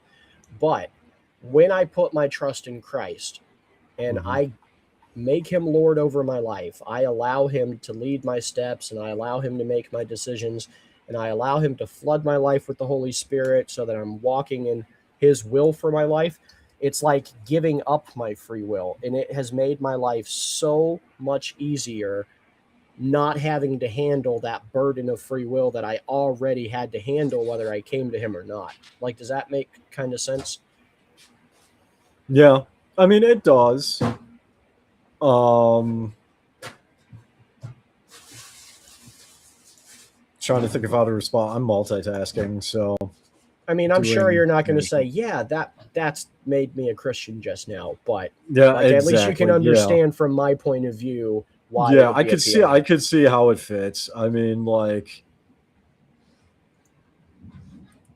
you know, I'm just. I thrive more in structured environments, very structured environments, hierarchical. That Like explains knowing why what you my went roles. Mormon, but I wonder why you jumped there instead of Catholic. So Mormonism is very similar to Hinduism, and there's a lot of crossover. Because There's of a the ton of crossover. spiritualism elements. Yeah, there's a spiritual elements. I've mentioned before the structure of the religion, um, like the structure of the afterlife. So that's part of it, and also part of it was just because like I was getting things from it when I joined. Right, there was a lot of overlap, and I was like making money, and it was like the bishop or the stake president dropped a few grand for when I moved out to Provo, right, for like hotel stays for me to get there, first month's rent, last month's rent. You know, my car had issues when I started my job, and the guy, like the bishop or stake president, knew knew the bishop at my ward at the time, so they already knew I was coming, right, both of them. And then the bishop in Provo cut like an $800 check of like ward tithing funds to help people to like just fix my car, right? Wow. So, you know, it's like when there's overlap and you're getting things from it and you're making connections, and like my Dude, more than that, Minecraft streaming shot up, you know. they helped my friend Josh.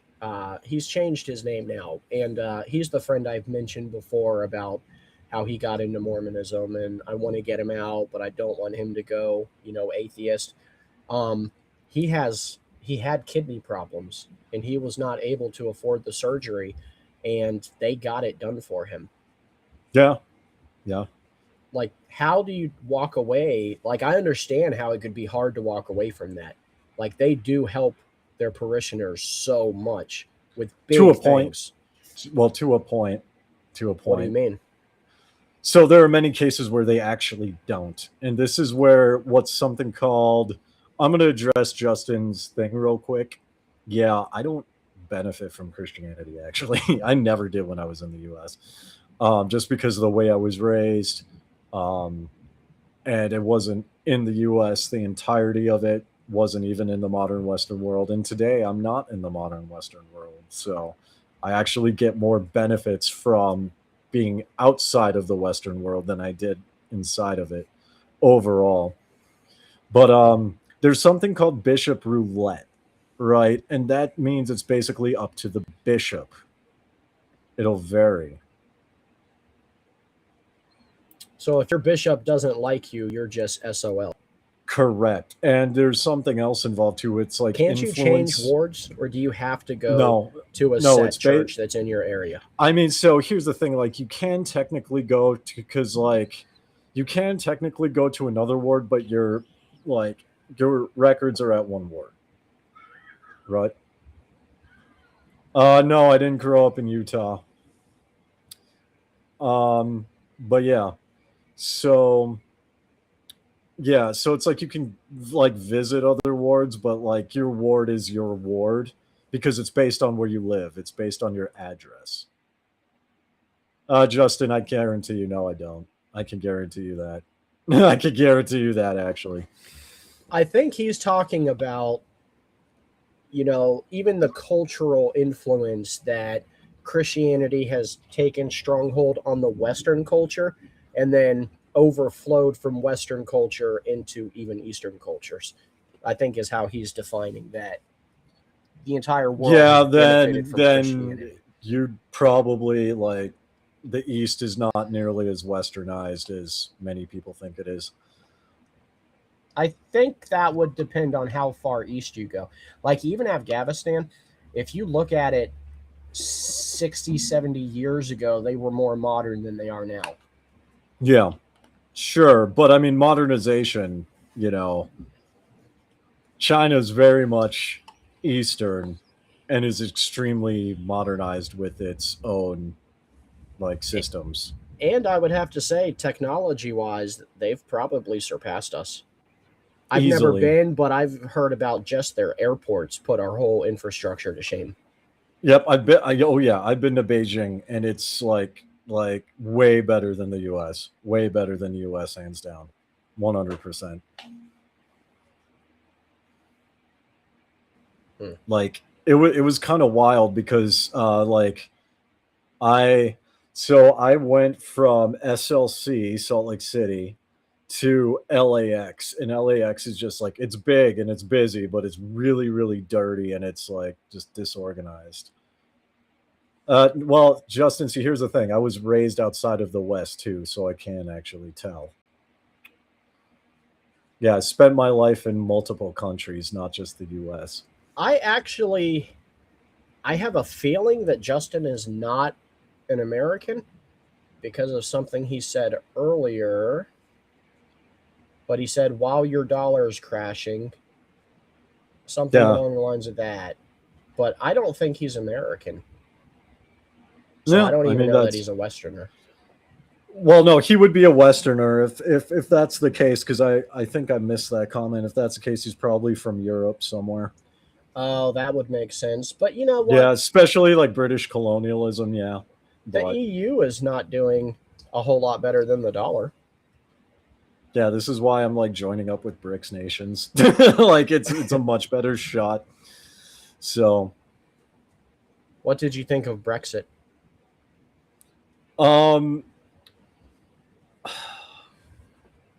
I could go either way on it.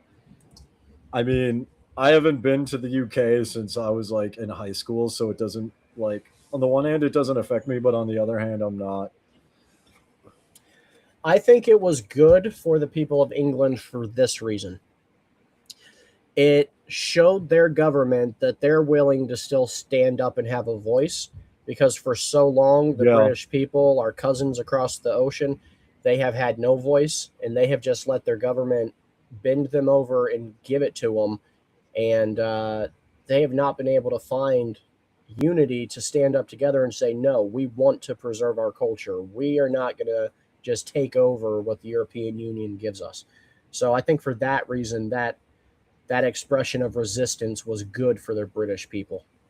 Yeah, and I would say that, I mean, there's pros and cons to it, right? Now on the flip side, it did kind of wreck their economy even Yes, even I've more. heard. So mass immigration is not helping the UK at all. And I mean, the British Empire through Lloyd's Bank, it's like on its deathbed basically at this point, because NATO's having issues. We talked a bit about on a past podcast, is actually yesterday or earlier today, about how like British colonialism didn't actually, like, it altered some things about some parts of, like, for instance, Indian culture, but everything it abolished still exists to some extent, and it's like those things that they abolished are like resurging, right, for that reason, especially since, you know, Sri Modi ji is the is the prime minister, and the BJP and the RSS are extremely popular in India. So there's that national pride and the return to national traditional values, right? Like, I remember seeing a MIGA when Trump was running for office, right? MIGA, make India great again, right? And with that movement started like a huge resurgence of like traditional Hindu practices and a return to, even though there's a secular constitution, there's still massive favoritism towards Hindus and like Sikhs, and then Christians and Muslims get screwed in Indian courts nine times out of 10. Right. So yeah, I've been seeing a lot of that floating around lately when it comes to that. So let's see. Individual dignity, never believed in that. Universal human rights, also never believed in that. Victim focused morality, I don't know what that is. Or abolitionism, I'm not sure what that's referring to. Equality, definitely never agreed in. I think the victim focused morality is like victim focused mentality, where you're always the victim in the situation. Oh, the victim focus like mentality. Yeah, I Yeah, would guess. I've never, yeah, like playing yourself as a victim isn't good, so that's not, yeah, no. Individual conscience, yeah, that's not something I was raised with. Charitable institutions, I mean, those exist everywhere, and they have even before the West came to the East, although it looked fundamentally different. Yeah, I don't think any culture on earth can claim to have built as many orphanages and children's hospitals and even churches and local communities. Well, I mean, I would agree with the churches because most countries don't have Christian origin, so they wouldn't have a Well, no, reason. even mosques or temples or whatever they have. Yeah. Like, there's no other country on earth that makes sure a community of 30 people living in it has a church building. Well, that's because many religions outside the Abrahamic faith don't require it. You can do, like in Hinduism, like, yeah, you could go to an ashram, you can go to a temple, and these are good things, but you can also do puja and pranayama at home. Is It's that not required. basically the equivalent to like prayer and meditating? Yeah, puja is a specific prayer ritual, and then pranayama is like a deep prayer.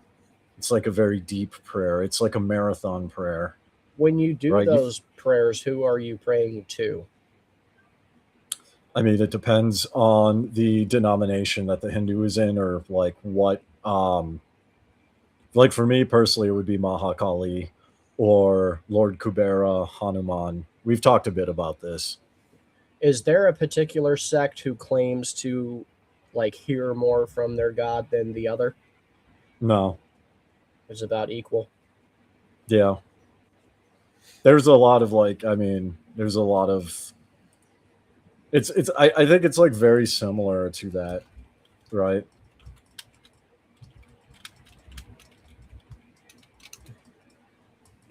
Eastern Thomas.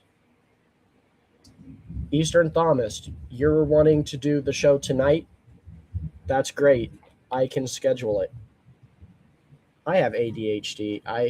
I've got to add these people to Messenger because I rarely check my emails and I forget. Why not just make a appointments. Discord, dude? Because I'm old and I'm not a I have a Discord Discord. guy. I have several Discords I'm on. I just don't I'm understand. older why than you. Why my peeps can't just all join Messenger? Like we can all be on Messenger together. Yeah. We have a Messenger group for Proverbs guys and friends. Yeah. A lot of these things he's mentioned, I either never agreed with nor benefited from. Like I was never adopted. Prior to the might is right. Yeah, I've always subscribed to that. Survival of the fittest. Yeah, that's how the world works. Yeah, I'm on board with these things. Yeah, so that should be a good show if Eastern Thomas is talking to me.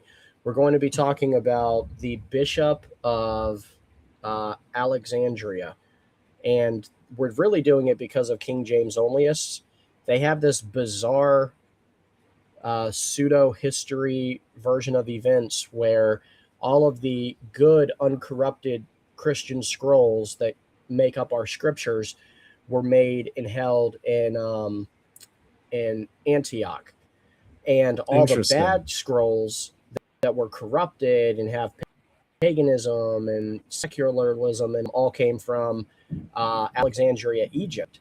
And we're going to disprove that tonight because at one point in history, this one particular bishop was the only bishop in the entire church from Alexandria, Egypt, who defended the deity of Christ. All the other Christian bishops had caved and said, oh, he was just a man who did something God appointed him to.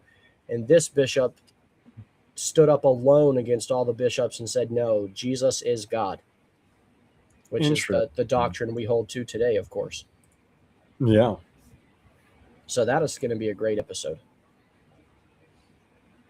When are you streaming next, man? Me? Yeah.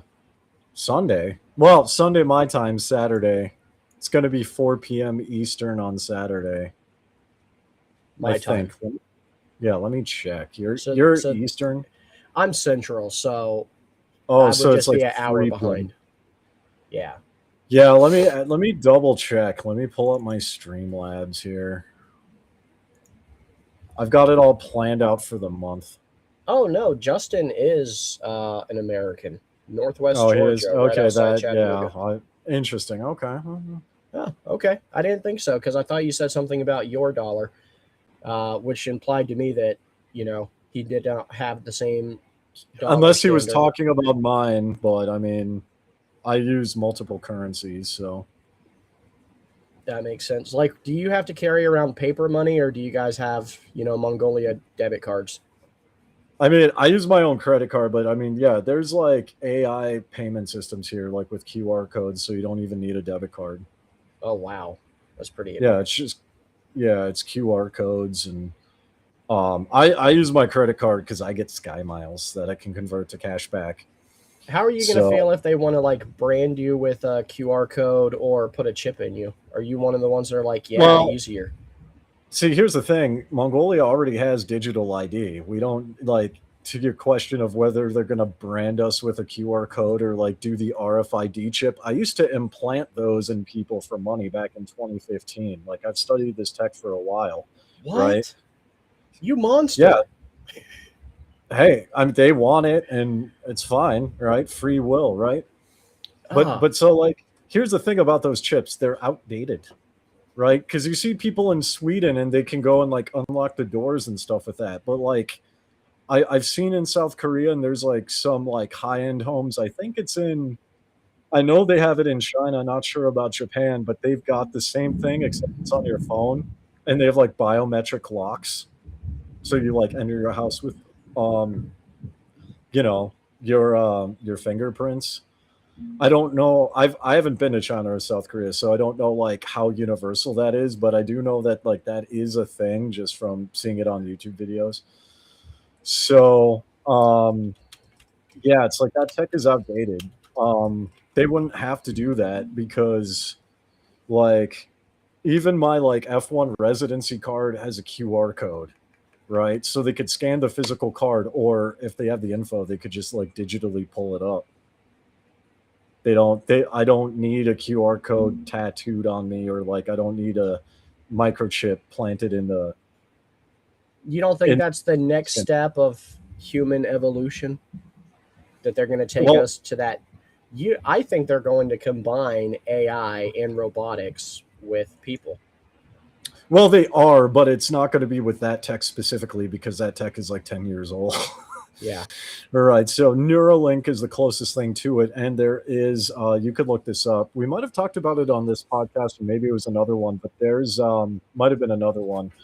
But there's basically AI and like electronics hooked up to like actual like human brain neurons that were grown in a lab, and it can play Doom.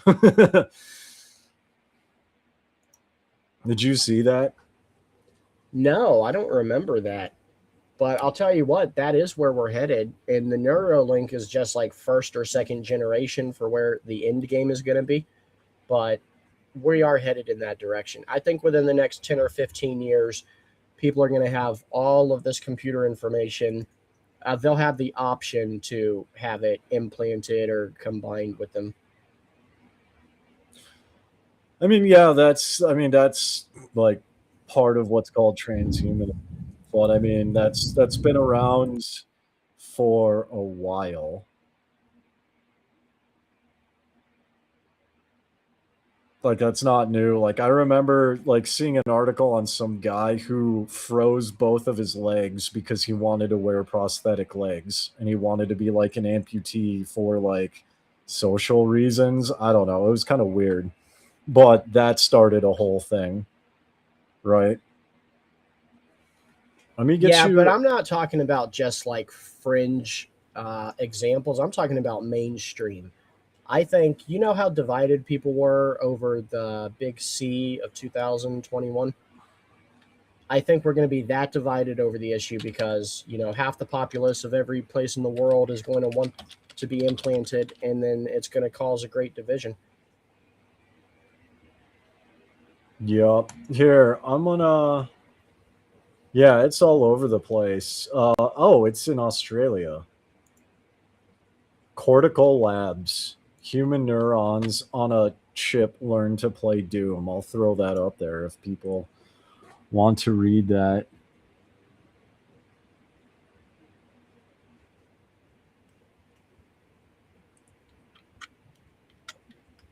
I think it's kind of interesting. Okay. And this is a robot or AI playing Doom? It's a microchip with human brain neurons, so it's a mix of like human brain cells with a microchip. That is terrifying. Like, does that technology scare you at all? No, Are you ready for it? Like, you're wanting to be on board? I What if, mean, am I going to do it myself? I don't know, but I mean, I am like I'm always for technological advancement, whatever forms it takes. why wouldn't you do it? I'm going to be honest. I don't. Two things. One, I don't know enough about it, and two, because it's so early stage, I don't like know what I can do with it. I want to know what I can do with it first to see if it's going to be of any use to me. So you want to be like second or third generation to get Easily. on Oh board? yeah. I mean, anyone who works with any kind of tech knows that alpha is going to be trash, and beta is going to be buggy, right? So, I mean, I'm sure you guys have like a tech guy somewhere, right? I mean, you Oh, could ask him. Achilles is our tech guy. Oh yeah, so he will tell you alpha is trash and beta version is like buggy.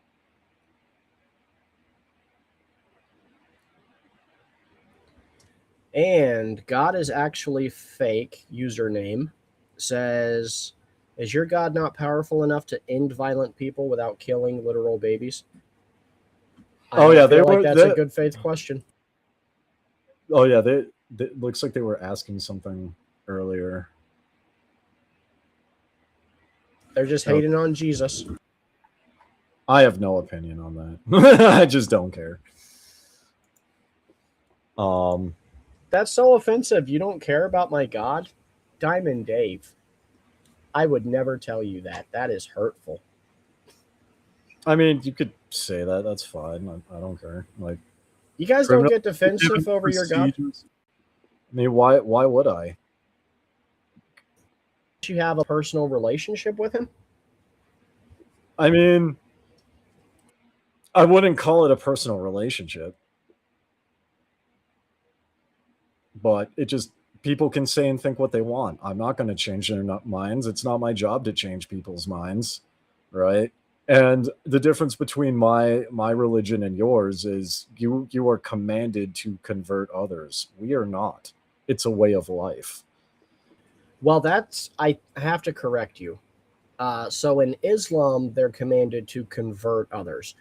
In Christianity, we're not commanded to convert others. We are commanded to share the gospel. Obviously, the outcome is that we want people to be converted and to have a relationship with Christ. But, like, I think it's different how Islam does it. I mean, I would assume it's different than how Islam does it. I'm not Muslim though, so why do you believe that part of the Bible, not other? Oh, there's. I think Justin is talking to dude. Yeah, that's what I'm thinking too. I think Justin and God is actually fake is going back and forth, but Jamie's out there handling business also. So thank you, brother Jamie. Smiley chat. That is a great point, though. All these atheists who say God isn't real, like they have no problem believing the part when he commands us to do like really hard topics, like the taking care of babies, even when you're cleansing a culture. They have no problem hating him for that and blaming him for that. But any other thing in the Bible, they're like, God's not real. Jesus isn't real. It's like, okay, well, which is it? Is God a bully because he commanded this or that? Or is God, what is it? Pick a side. So I'm going to push back on that. And the reason for that is because two things can be true at once. One, they lack faith in God and a higher power. That's what makes them an atheist. But the way the question is worded to me comes off as, why should I worship your God? Right? Why should I believe this? I don't have faith in your God. I don't see evidence for faith in your God. How that question comes off to me is, so if God is real and I'm wrong, why should I worship a God that does this? That is my interpretation. I could be dead wrong, but that's just how I read the comment. Right? It's an either or situation. I think it's a fundamentally different approach. And God is actually fake. If I feel free to correct me, but that's how I interpret that. I guess it could be interpreted that way, but it just seems like, okay, I get there's different scales of atheists. You have people like you who just, well, you're not an atheist. I'm not an atheist, dude. What? But other atheists who just honestly don't see evidence for any God. All right? Mm-hmm. That's what I'll consider an atheist. Then you have these militant atheists who you can tell by the way they engage. And I'm not saying anyone in the chat right now is, but there are those atheists who are just militant against the gospel and will come and crash different Christian streams just to call Jesus everything from a PDF file to, a murderer. And those people do believe in a God, and they are angry at him, but they call themselves atheist. Well, I think, and this is just my experience from floating around. I think those specific ones that you're talking about, like in my experience floating around the panelverse, I mean, most atheists are not like that. They just don't believe in God and they have questions. The militant ones, I would argue, are like trolls, and he doesn't strike me as a troll. No. I said I don't think anyone on the chat right now is. Yeah. But I just want to clarify that I don't think it's. Oh, he's been here before? Okay. No, not him. Just the militant trolls that come on just to mock. We've dealt with a lot of them before. Yeah, I mean, yeah. I mean, trolls are normal on the internet, but I don't think he's trolling. Yeah, I agree. I know what it is. It's just not a measured response. These were flawed people that hurt you, failed, or false Christians. I agree with that. The message is one that states God is close to the weak and brokenhearted. Amen, Justin. Preach it, man.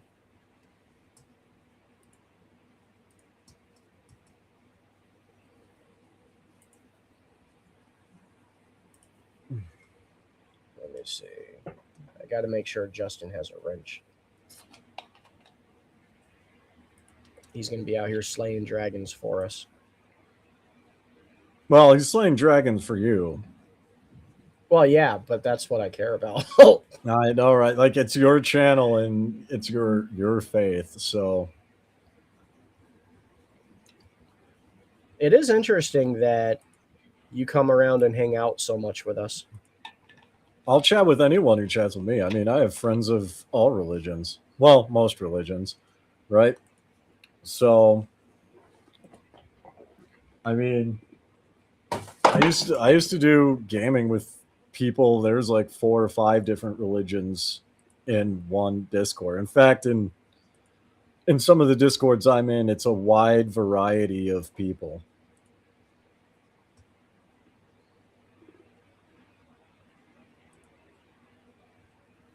Right. So, and you're live right now. Yeah. So you didn't have anybody else who was live? Because I've seen you're you. My backup. I'm your backup plan. You're my backup. Yeah.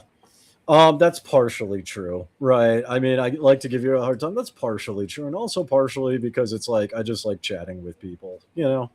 It's nice to chat with people and stretch my brain a bit with like these discussions. I find them very interesting. Like, I find it interesting the contrast between religions and how they respond to their God. Like, you described it as being less of a personal relationship and more of an achieved enlightenment. And And so it duty, yeah. and duty. So like you don't get offended necessarily when people mock your religion or your God, but with my faith, I have an intimate relationship with him.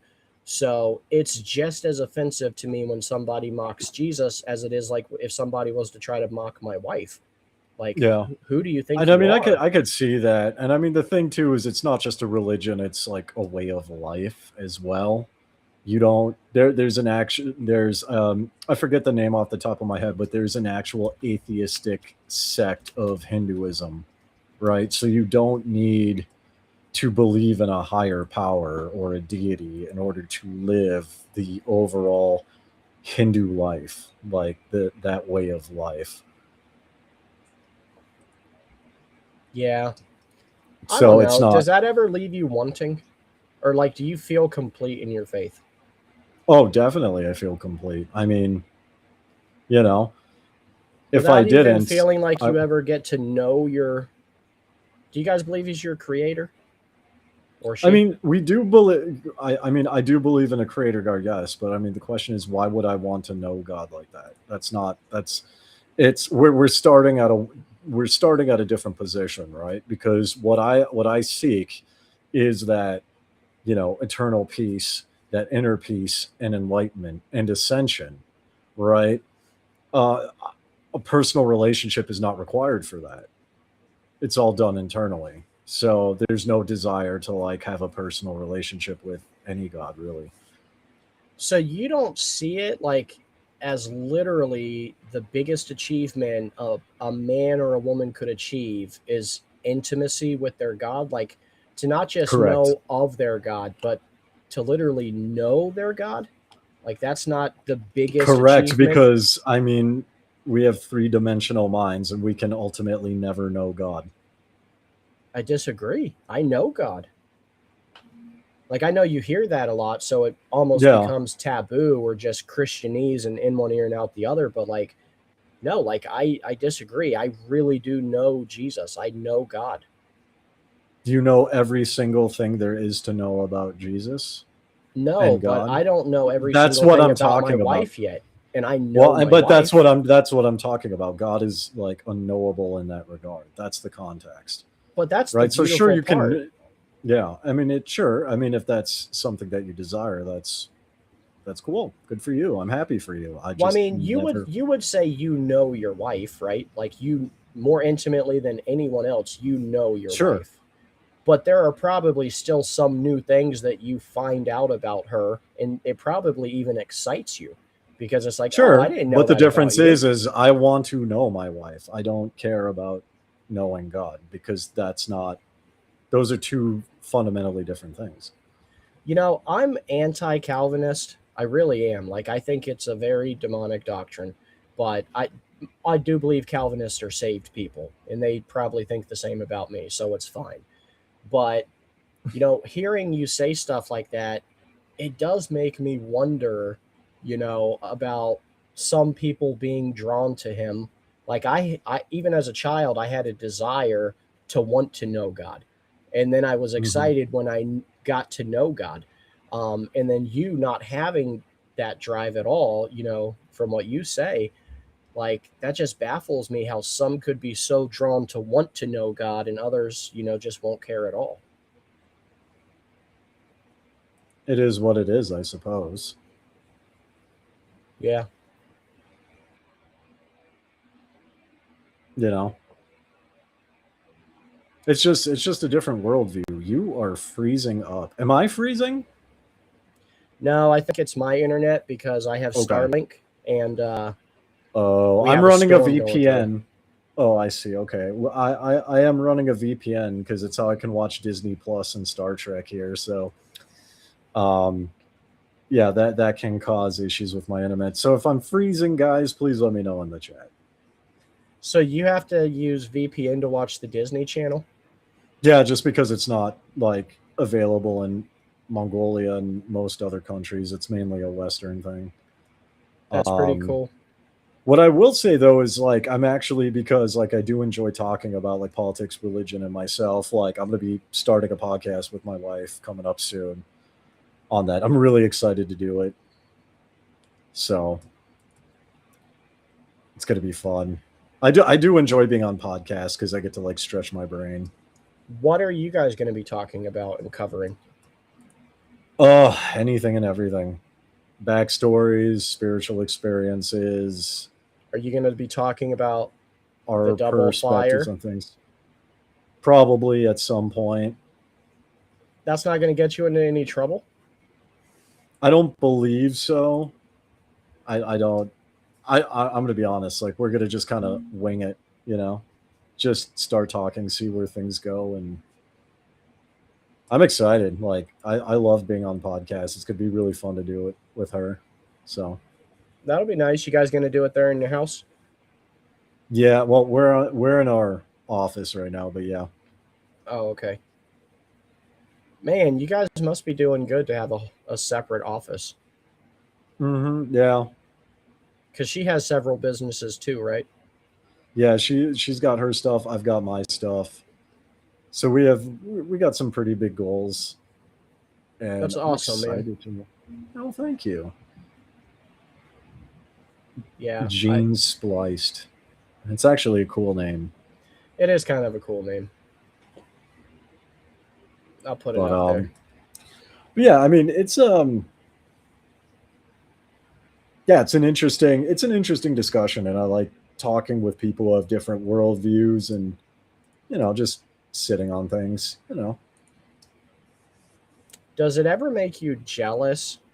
Like not even to see a Christian, but to see anyone else of even your own faith or a different faith that has a closer, more intimate relationship that ever makes you jealous? No. That's crazy, man. I can't Jealousy. fathom it. So jealousy doesn't really accomplish anything, and like I spent a lot of my life being like, especially my younger years, right, like in that era of indulging, let's call it, for the algorithm, right, comparing myself to others and going through a really big stage of depression because I was getting clean, and I got a job at a gas station. Friends of the family took me in, and I would see people I went to high school with. They're doctors, they're lawyers, right? And like I hit this major depression point because because of that. And I'll go into more detail on my own podcast. But yeah, it's like just comparison doesn't accomplish anything. Right? You waste so much time comparing yourself to others or like being jealous of someone else, right? Ironically, there's a quote that a pastor said that I live by. And he said, if the grass looks greener on the other side, maybe it's time to water your own lawn. And that like, and as I got my job in, Wells Fargo, that's part of why I was able to get out of that rut and get my job at Wells Fargo, right? I stopped comparing myself to where I should be. And I'm like, all right, here's my situation. Where do I want to be? And then I just pushed, That makes sense, man. Well, hey, we're going to go ahead and close this at some point this evening. In about 5 hours or so, we'll have another show going. So if you're With free, Eastern stop Thomas? by for that. Yeah, I think that's Sure. going to be with Eastern Thomas. Yeah, 7 a.m. I'll see if I'm still awake. But yeah, I'll see what's up. All right, man. Hey, thanks for dropping